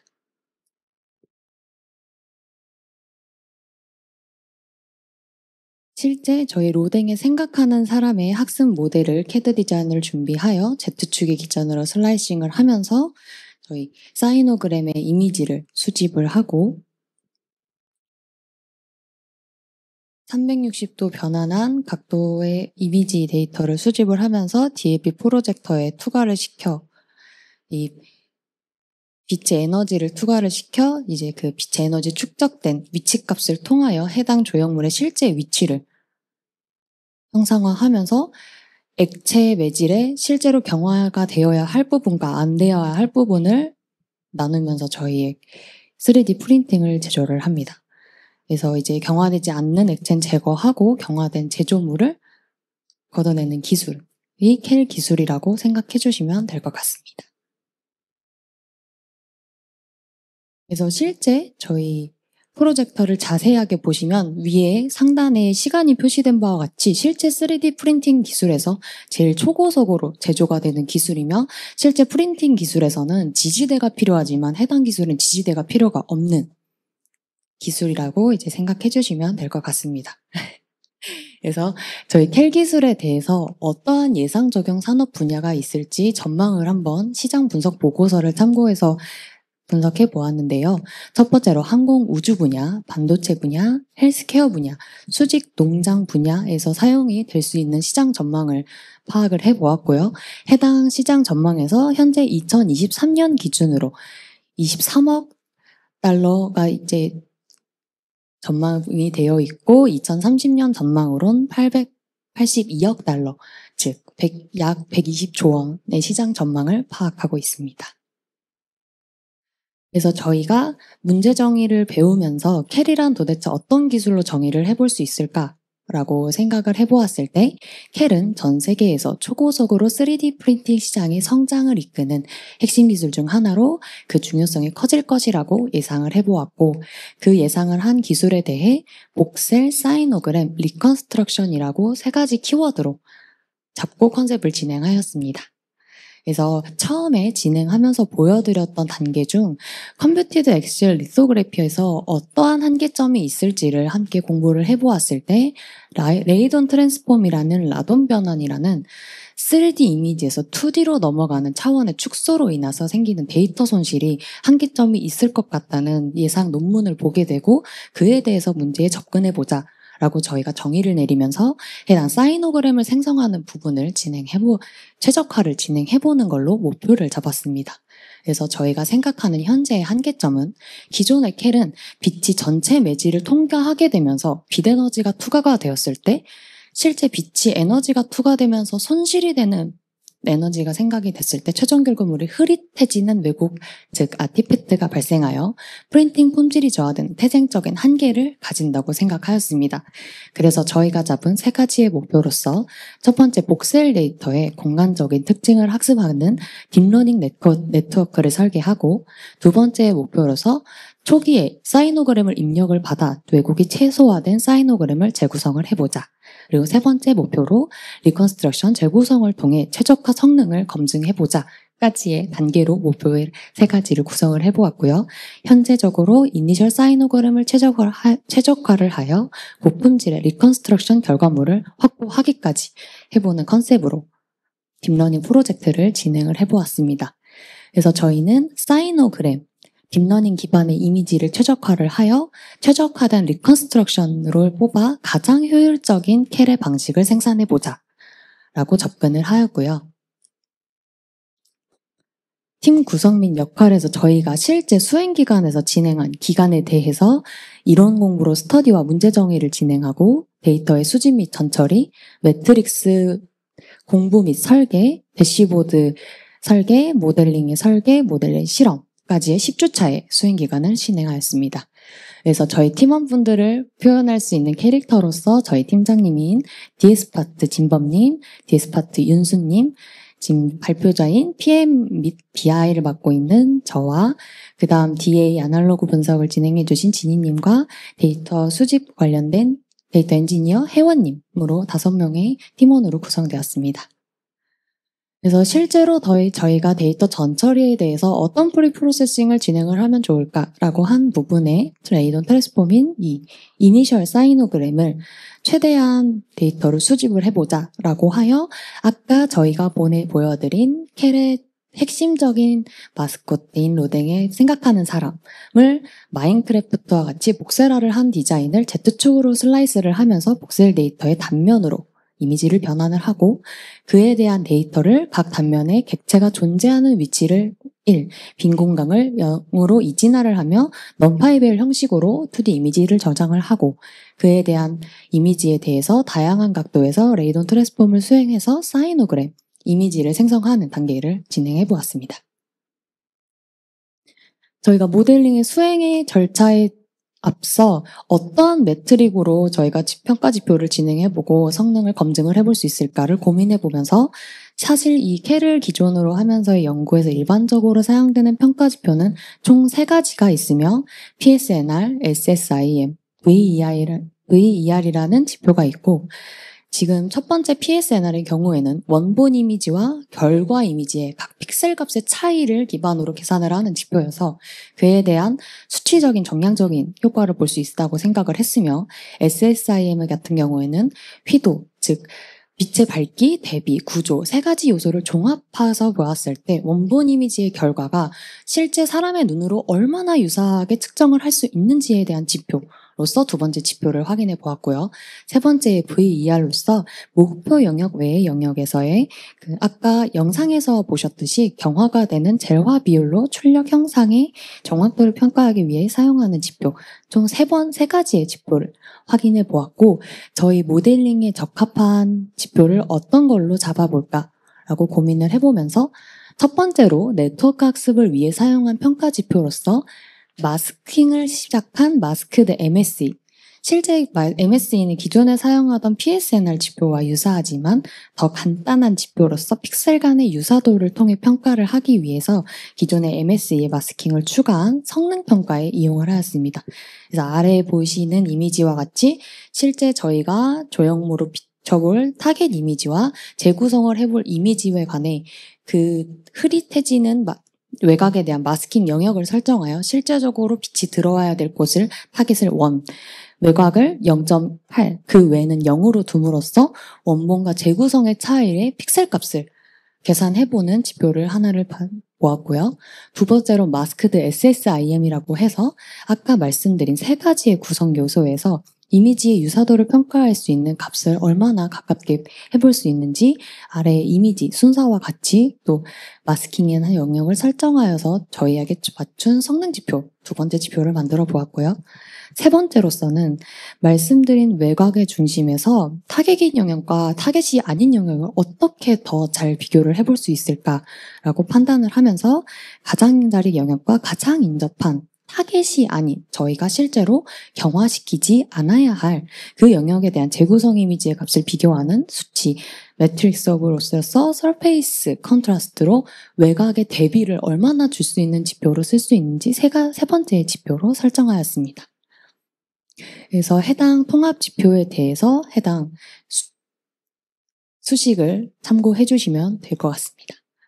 그래서 저희가 마지막으로 모델링의 설계가 마무리가 되었다면 사후 평가를 위한 평가 지표로서는 어떤 걸 사용해 볼까 하면서 저희가 시각화로 볼 수 있는 히스토그램으로 나오는 시각화에 대해서 얼마나 겹쳐지는지에 대한 영역이 나오는데 아까 말씀드린 바와 같이 저희가 영역이 경화가 되지 않아야 할 부분, 경화가 되어야 할 부분에 실제로 저렇게 겹침이 생기면서 발생하는 부분에 대해서 얼마나 분리가 되면서 잘 프린팅이 될 수 있는지에 대한 평가, 그리고 말씀드린 외곽으로 관련된 마스크드 MSE와 서페이스 컨트라스트로 총 3가지로 비교를 해보자라고 성능 지표를 설정하였습니다.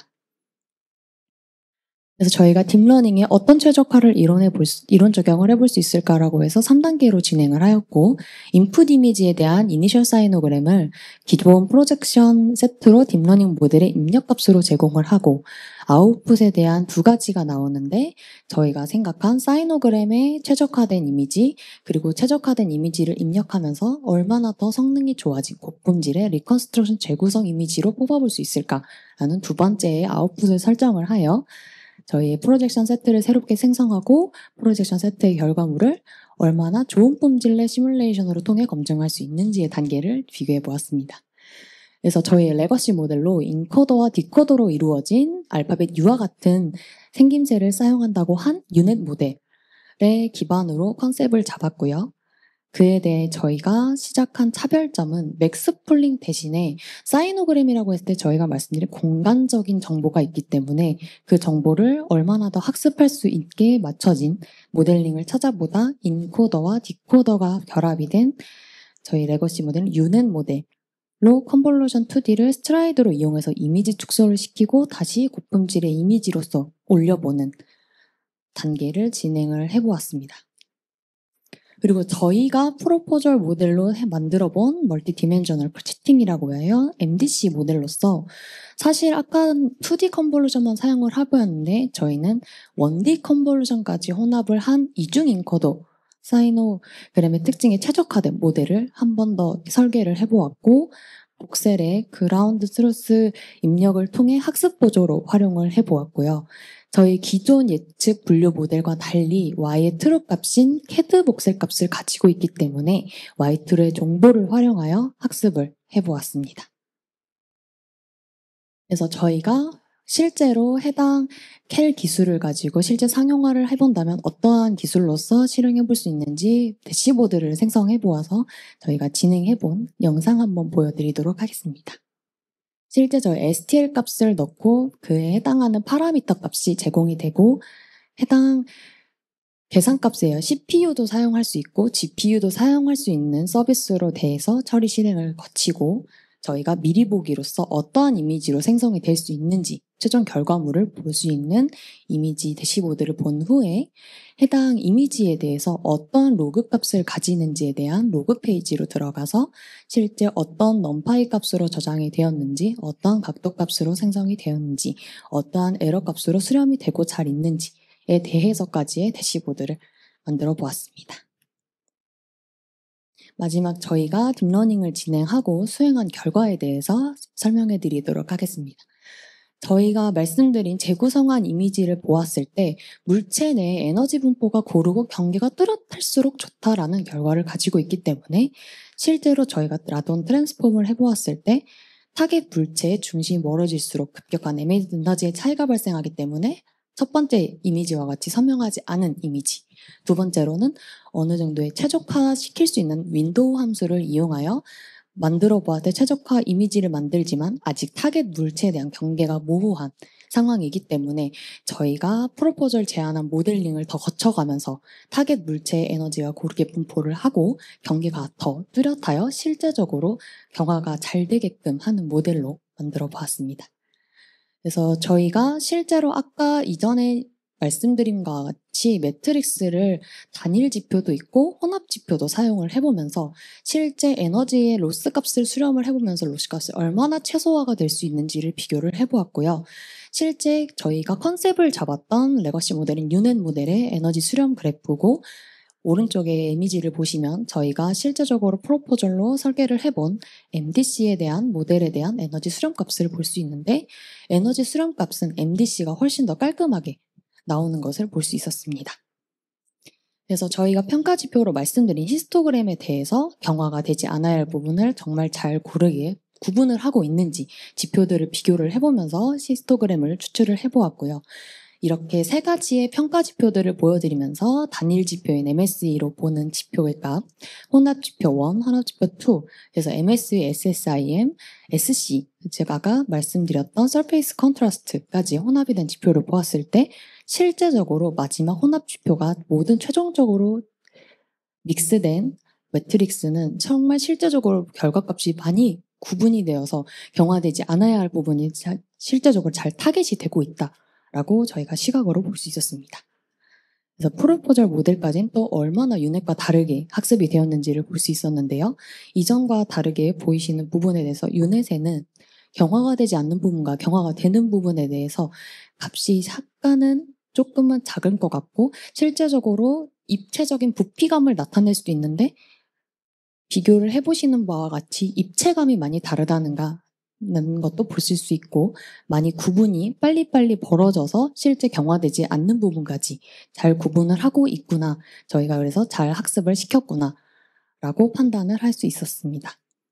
그래서 오스모라는 최적화 함수를 사용했을 때의 시각화한 히스토그램과 MDC의 히스토그램으로 실제적으로 결론을 비교해 보았고 마지막으로 이제 히스토그램으로서 저희가 제일 잘 나온 지표들을 비교를 해보았을 때도 저희 하이라이트 팀의 MDC 모델이 정말 많이 분리를 시켜서 타겟팅을 잘 하였구나 라고 판단을 할 수 있는 실험적인 단계였습니다. 그래서 만약에 실제적으로 아까 보셨듯이 켈로 기술로 제조 기술을 해본다면 얼마나 첫 번째 이미지와 같이 실제 로댕을 생각하는 사람과 같이 얼마나 비슷하게 만들 수 있을까 라고 하여서 보여드렸을 때 가운데와 같이 실제적으로 값이 잘 들어가지 않으면 뭉뚱뭉뚱해 보이고 샤프하게 정교하게 만들어지지 않는 모델로 만들어질 수 있구나 라고 해서 마지막으로 보이시는 이미지와 같이 최대한 실제 이미지와 가깝게 만들어 보는 게 저희의 목표 단계였습니다.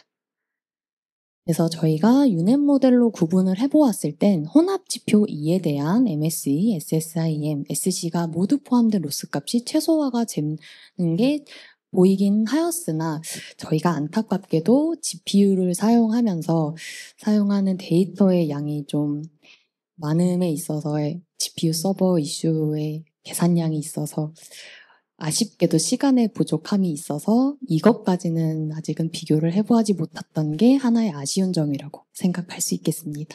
그래서 저희가 MDC 모델을 개선하는 건 어떤 모델을 개발해 볼 수 있을까? 그래서 소타 모델로 저희가 최대한 개발을 해보자. 말씀드렸던 오스모 함수의 기본 최적화 방식과 비교하면서 MDC 모델의 성능을 개선하는 46.35%까지 확인이 되었고요. 저희의 영역 분야로 제조업 영역으로 발전 가능성을 확인할 수 있구나 라는 건 판단할 수 있었고 하이 레졸루션 프린팅이 필요한 고부가가치 산업에도 적용 가능성이 있을 거라고 판단하였습니다. 저희가 켈 기술을 스터디하면서 3D 프린팅 기술에 대해 필요한 개념을 익히면서 약간의 3주 정도의 시간을 소요하게 되면서 10주까지 얼마나 최적화가 될 수 있는지 완벽한 결과까지 만들 수가 없었다는 게 살짝 저희 아쉬운 점이라고 말씀드릴 수 있을 것 같고 이제 말씀드렸듯이 실제적으로 경화가 되어야 할 인파트, 아웃 오브 파트의 서페이스에 대한 최적화를 좀 더 실험해 보면서 켈의 한계점을 개선해 나감을 실현해 보려고 합니다. 네, 저희 향후 계획으로 POC 단계 이후 3D 프린팅 작업을 진행할 예정이며 3D 프린팅에서는 UC 워클리에서 진행을 해주실 예정입니다. 그래서 저희 단일 및 혼합 지표들로 켈의 품질 개선을 위한 라지 데이터 셋을 구축해 놓았으며 지속적인 실험을 진행하여 프린팅 작업에 착수할 예정입니다. 해당 착수에 진행하여 실험 결과와 모델 아키텍처를 보완하여 리서치 아티클도 출간을 해볼 예정입니다. 이상으로 저희 하이라이트 팀의 발표를 마치도록 하겠습니다. 감사합니다.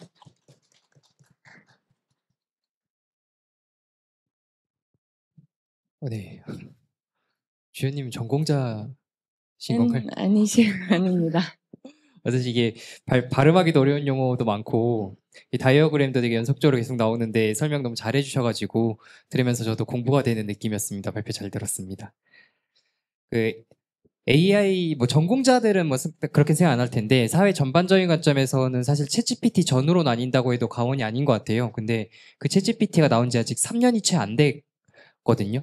근데 이 챗GPT가 그 뒤로는 이제 거듭 언어 모델로 시작해서 지금은 멀티모달이 되어가지고 이미지 쪽으로도 침투를 많이 하고 있는데 이 프로젝트 수행하시면서 앞쪽에서 이론 공부를 하실 때 유넷은 2015년쯤이었던 것 같은데 10년 전에 나오는 전통적인 딥러닝 모델 외에 최근에 나왔던 모델들도 검토를 하셨던 건지 궁금합니다. 네, 말씀하신 모델들도 많이 최적화가 맞는 방법이 있지만 저희가 아까 말씀드렸듯이 3D와 2D의 차원적의 이제 손실에 관해서 실제적으로 각도를 얼마나 최적화를 공부하는 모델이 있을까에 대해서는 CNN 기반의 인코더와 디코더로 학습을 할 수 있는 유는 모델을 선정을 하게 되었습니다. 모델이 현재로서도 최선이다 이해하면 될까요? 그래서 저희가 프로포절 모델로서 네. 1D 컨볼루션까지 함께 학습을 하는 MDC를 함께 좀 더 저희가 직접 만들어 보면서 개발을 해보아서 네. 만약에 성공이 된다면 저희가 혁신적인 아. 기술을 만들지 않을까라는 생각을 하고 있습니다. 네, 답변 감사합니다.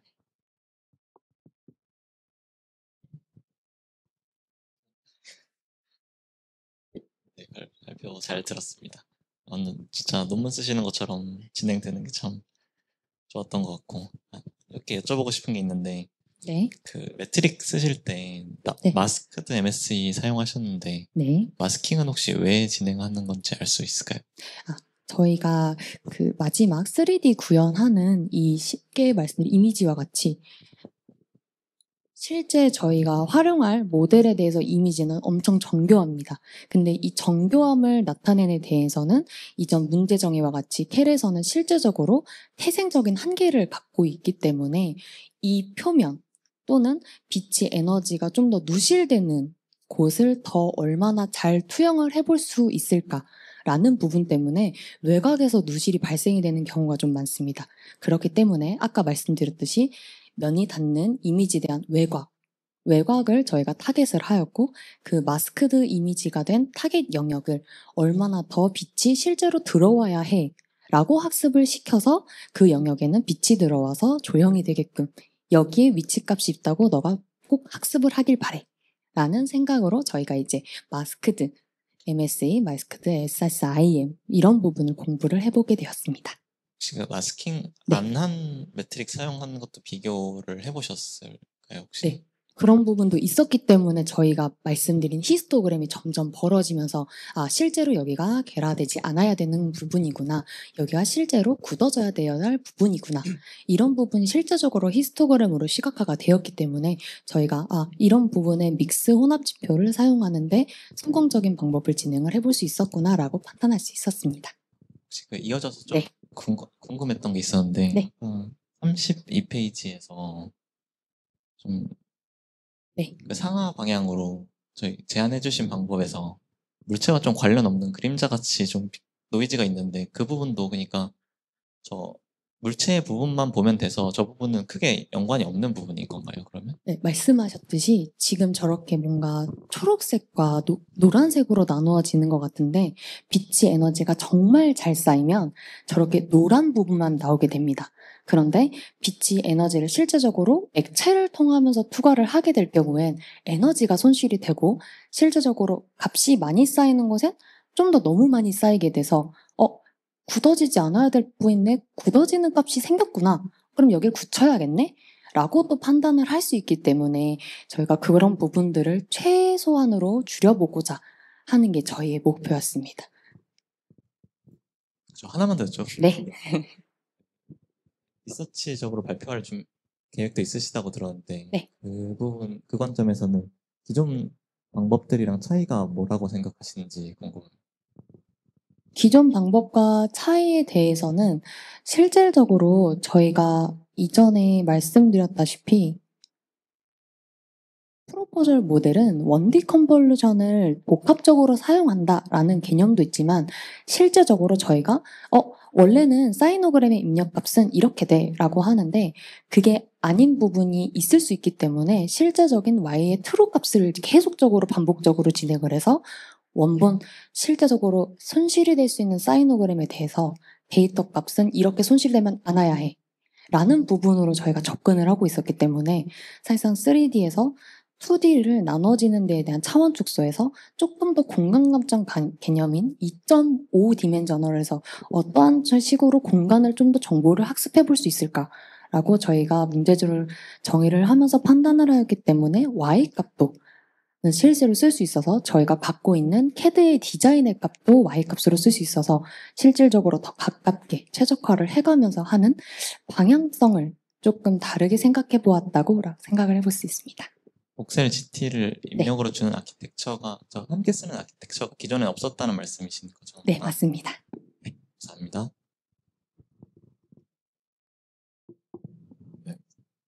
저도 굉장히 생소한 분야인데 잘 설명해 주셔가지고 마치 하나의 세미나를 듣는 그런 느낌이어서 좋았고요.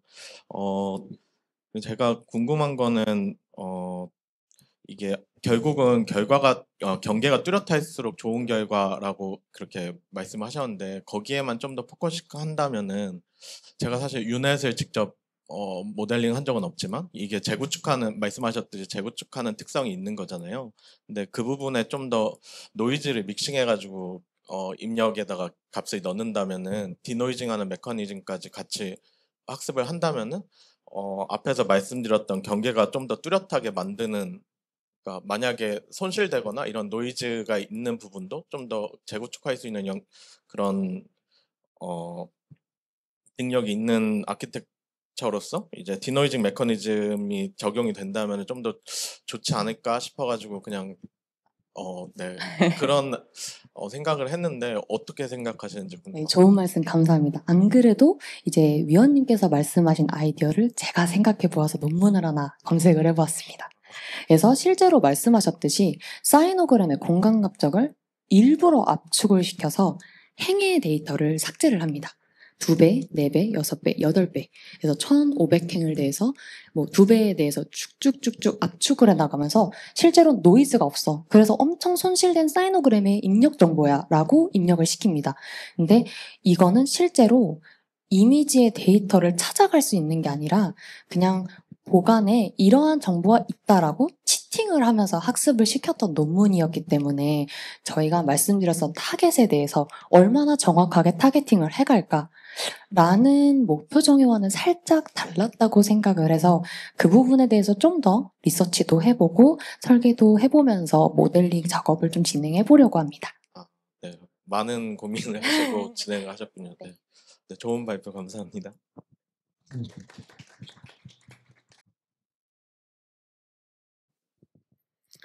네, 수고하셨습니다. 네, 거의 모든 팀들이 발표 시간을 잘 맞추셔가지고 저희가 또 끝나는 예상 시간도 거의 딱 맞아 떨어졌던 것 같습니다. 네, 고생들 많으셨고요. 잠시 그 심사위원들께서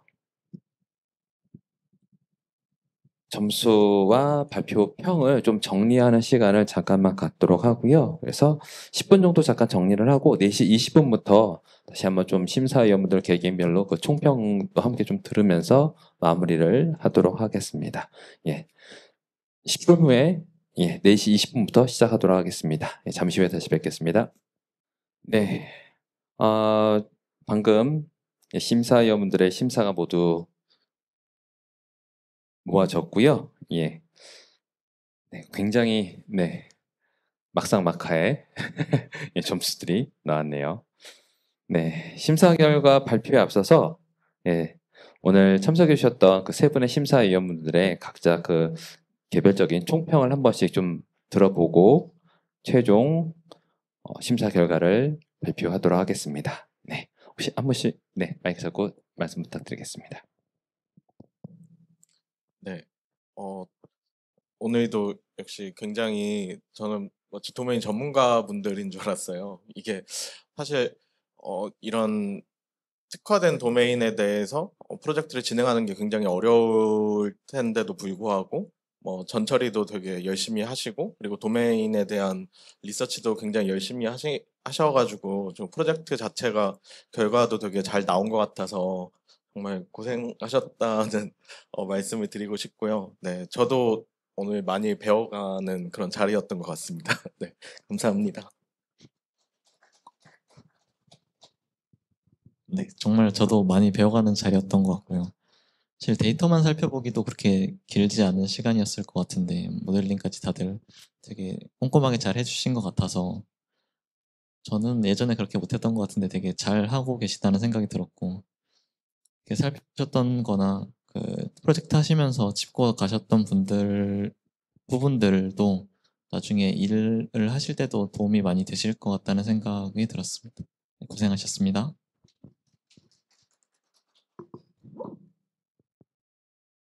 AI 기술이 좋아지면서 되려 역설적으로 도메인이 더더 중요해지는 것 같아요. 기술적인 부분이 자동적으로 해결되는 게 많다 보니 저도 현업에서 새로운 분을 뽑기 위해 혹은 일을 같이 하기 위해 만나보면 이분이 뭐 기술적인 부분 당연히 중요하지만 이 업무나 도메인에 대해서 얼마나 잘 파고들고 있냐가 되게 중요하다고 여겨지거든요. 그 관점에서 오늘 이 최우수상 결과 별개로 여러분들 모두 오늘 진행하신 사항 어디 가서 떳떳하게 보이셔도 될 만큼 정말 너무 잘하셨고 예, 듣는 저도 정말 많이 배웠습니다. 감사합니다. 예.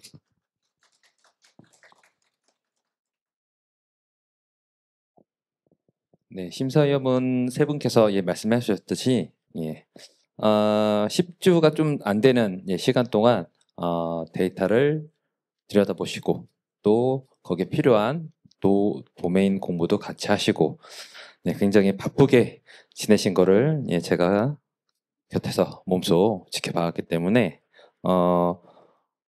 잠시 후에 결과 발표를 하겠지만은 결과를 떠나서 모든 분들이 다 모두 최우수자들이 아니실까 생각이 듭니다. 네, 그럼 이번 프로젝트 발표 결과를 말씀드리도록 하겠습니다. 네, 감사합니다. 네, 아사 빅데이터 분석가 과정 8기 기업 매치 프로젝트 최우수 팀은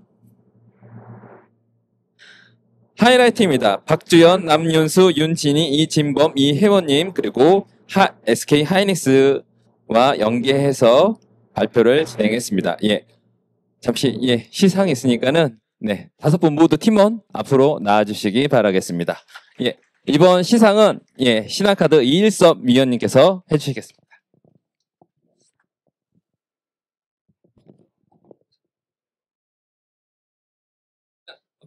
다 나가시고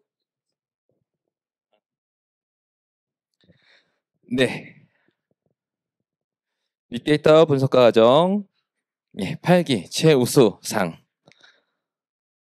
팀명 하이라이트 팀원 박주연, 남윤수, 유진희, 이진범, 이혜원 연계기업은 SK 하이닉스 SK플래닛 T 아카데미에서 진행한 K 디지털 트레이닝 빅데이터 분석과정 8기 과정의 기업 매치 팀 프로젝트에서 최우수팀으로 선정되어 이 상을 드립니다. 2025년 9월 SK플래닛 대표이사 유재욱 대독.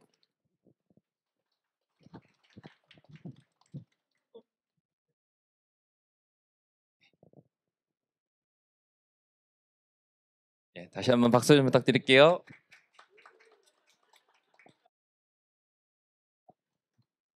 영원히 박제되는 표정을 잘 지어주기 바라겠습니다.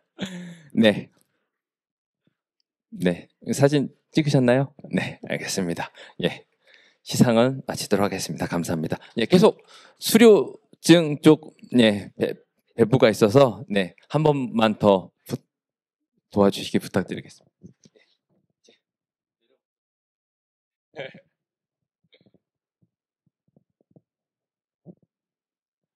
수료증은 대표자 한 분께만 드리도록 하겠습니다. 근데 공교롭게 방금 기억니은 순으로 하다 보니까는 공교롭게 방금 시상을 하신 김문기 씨, 김문기님, 죄송합니다. 김문기님, 한번 앞으로 나와주시기 바라겠습니다. 이게 기억니은 순에 있어서 대표자 한 분께 좀 드리도록 하겠습니다. 수료증 과정명 아삭 빅데이터 분석 과정 8기 위 사람은 SK플래닛 T 아카데미에서 진행한 K 디지털 트레이닝 아삭 빅데이터 분석 과정 8기를 성실히 수행하였기에 이 수료증을 수여합니다. 2025년 9월 SK플래닛 대표이사 유재욱 대독. 축하드립니다. 나머지 분들 수료증은 제가 잠시 후에 다시 개별 전달하도록 하겠습니다. 감사합니다. 이것으로 이번 8기 프로젝트 발표에도 종료를 하도록 하겠습니다. 지금까지 긴 시간 동안 심사해 주신 세 분의 심사위원분들과 그리고 함께 해 주신 유튜브 시청자분들과 그리고 멘토님께도 다시 한번 깊은 감사의 말씀 드리면서 발표회는 이것으로 마치도록 하겠습니다. 감사합니다.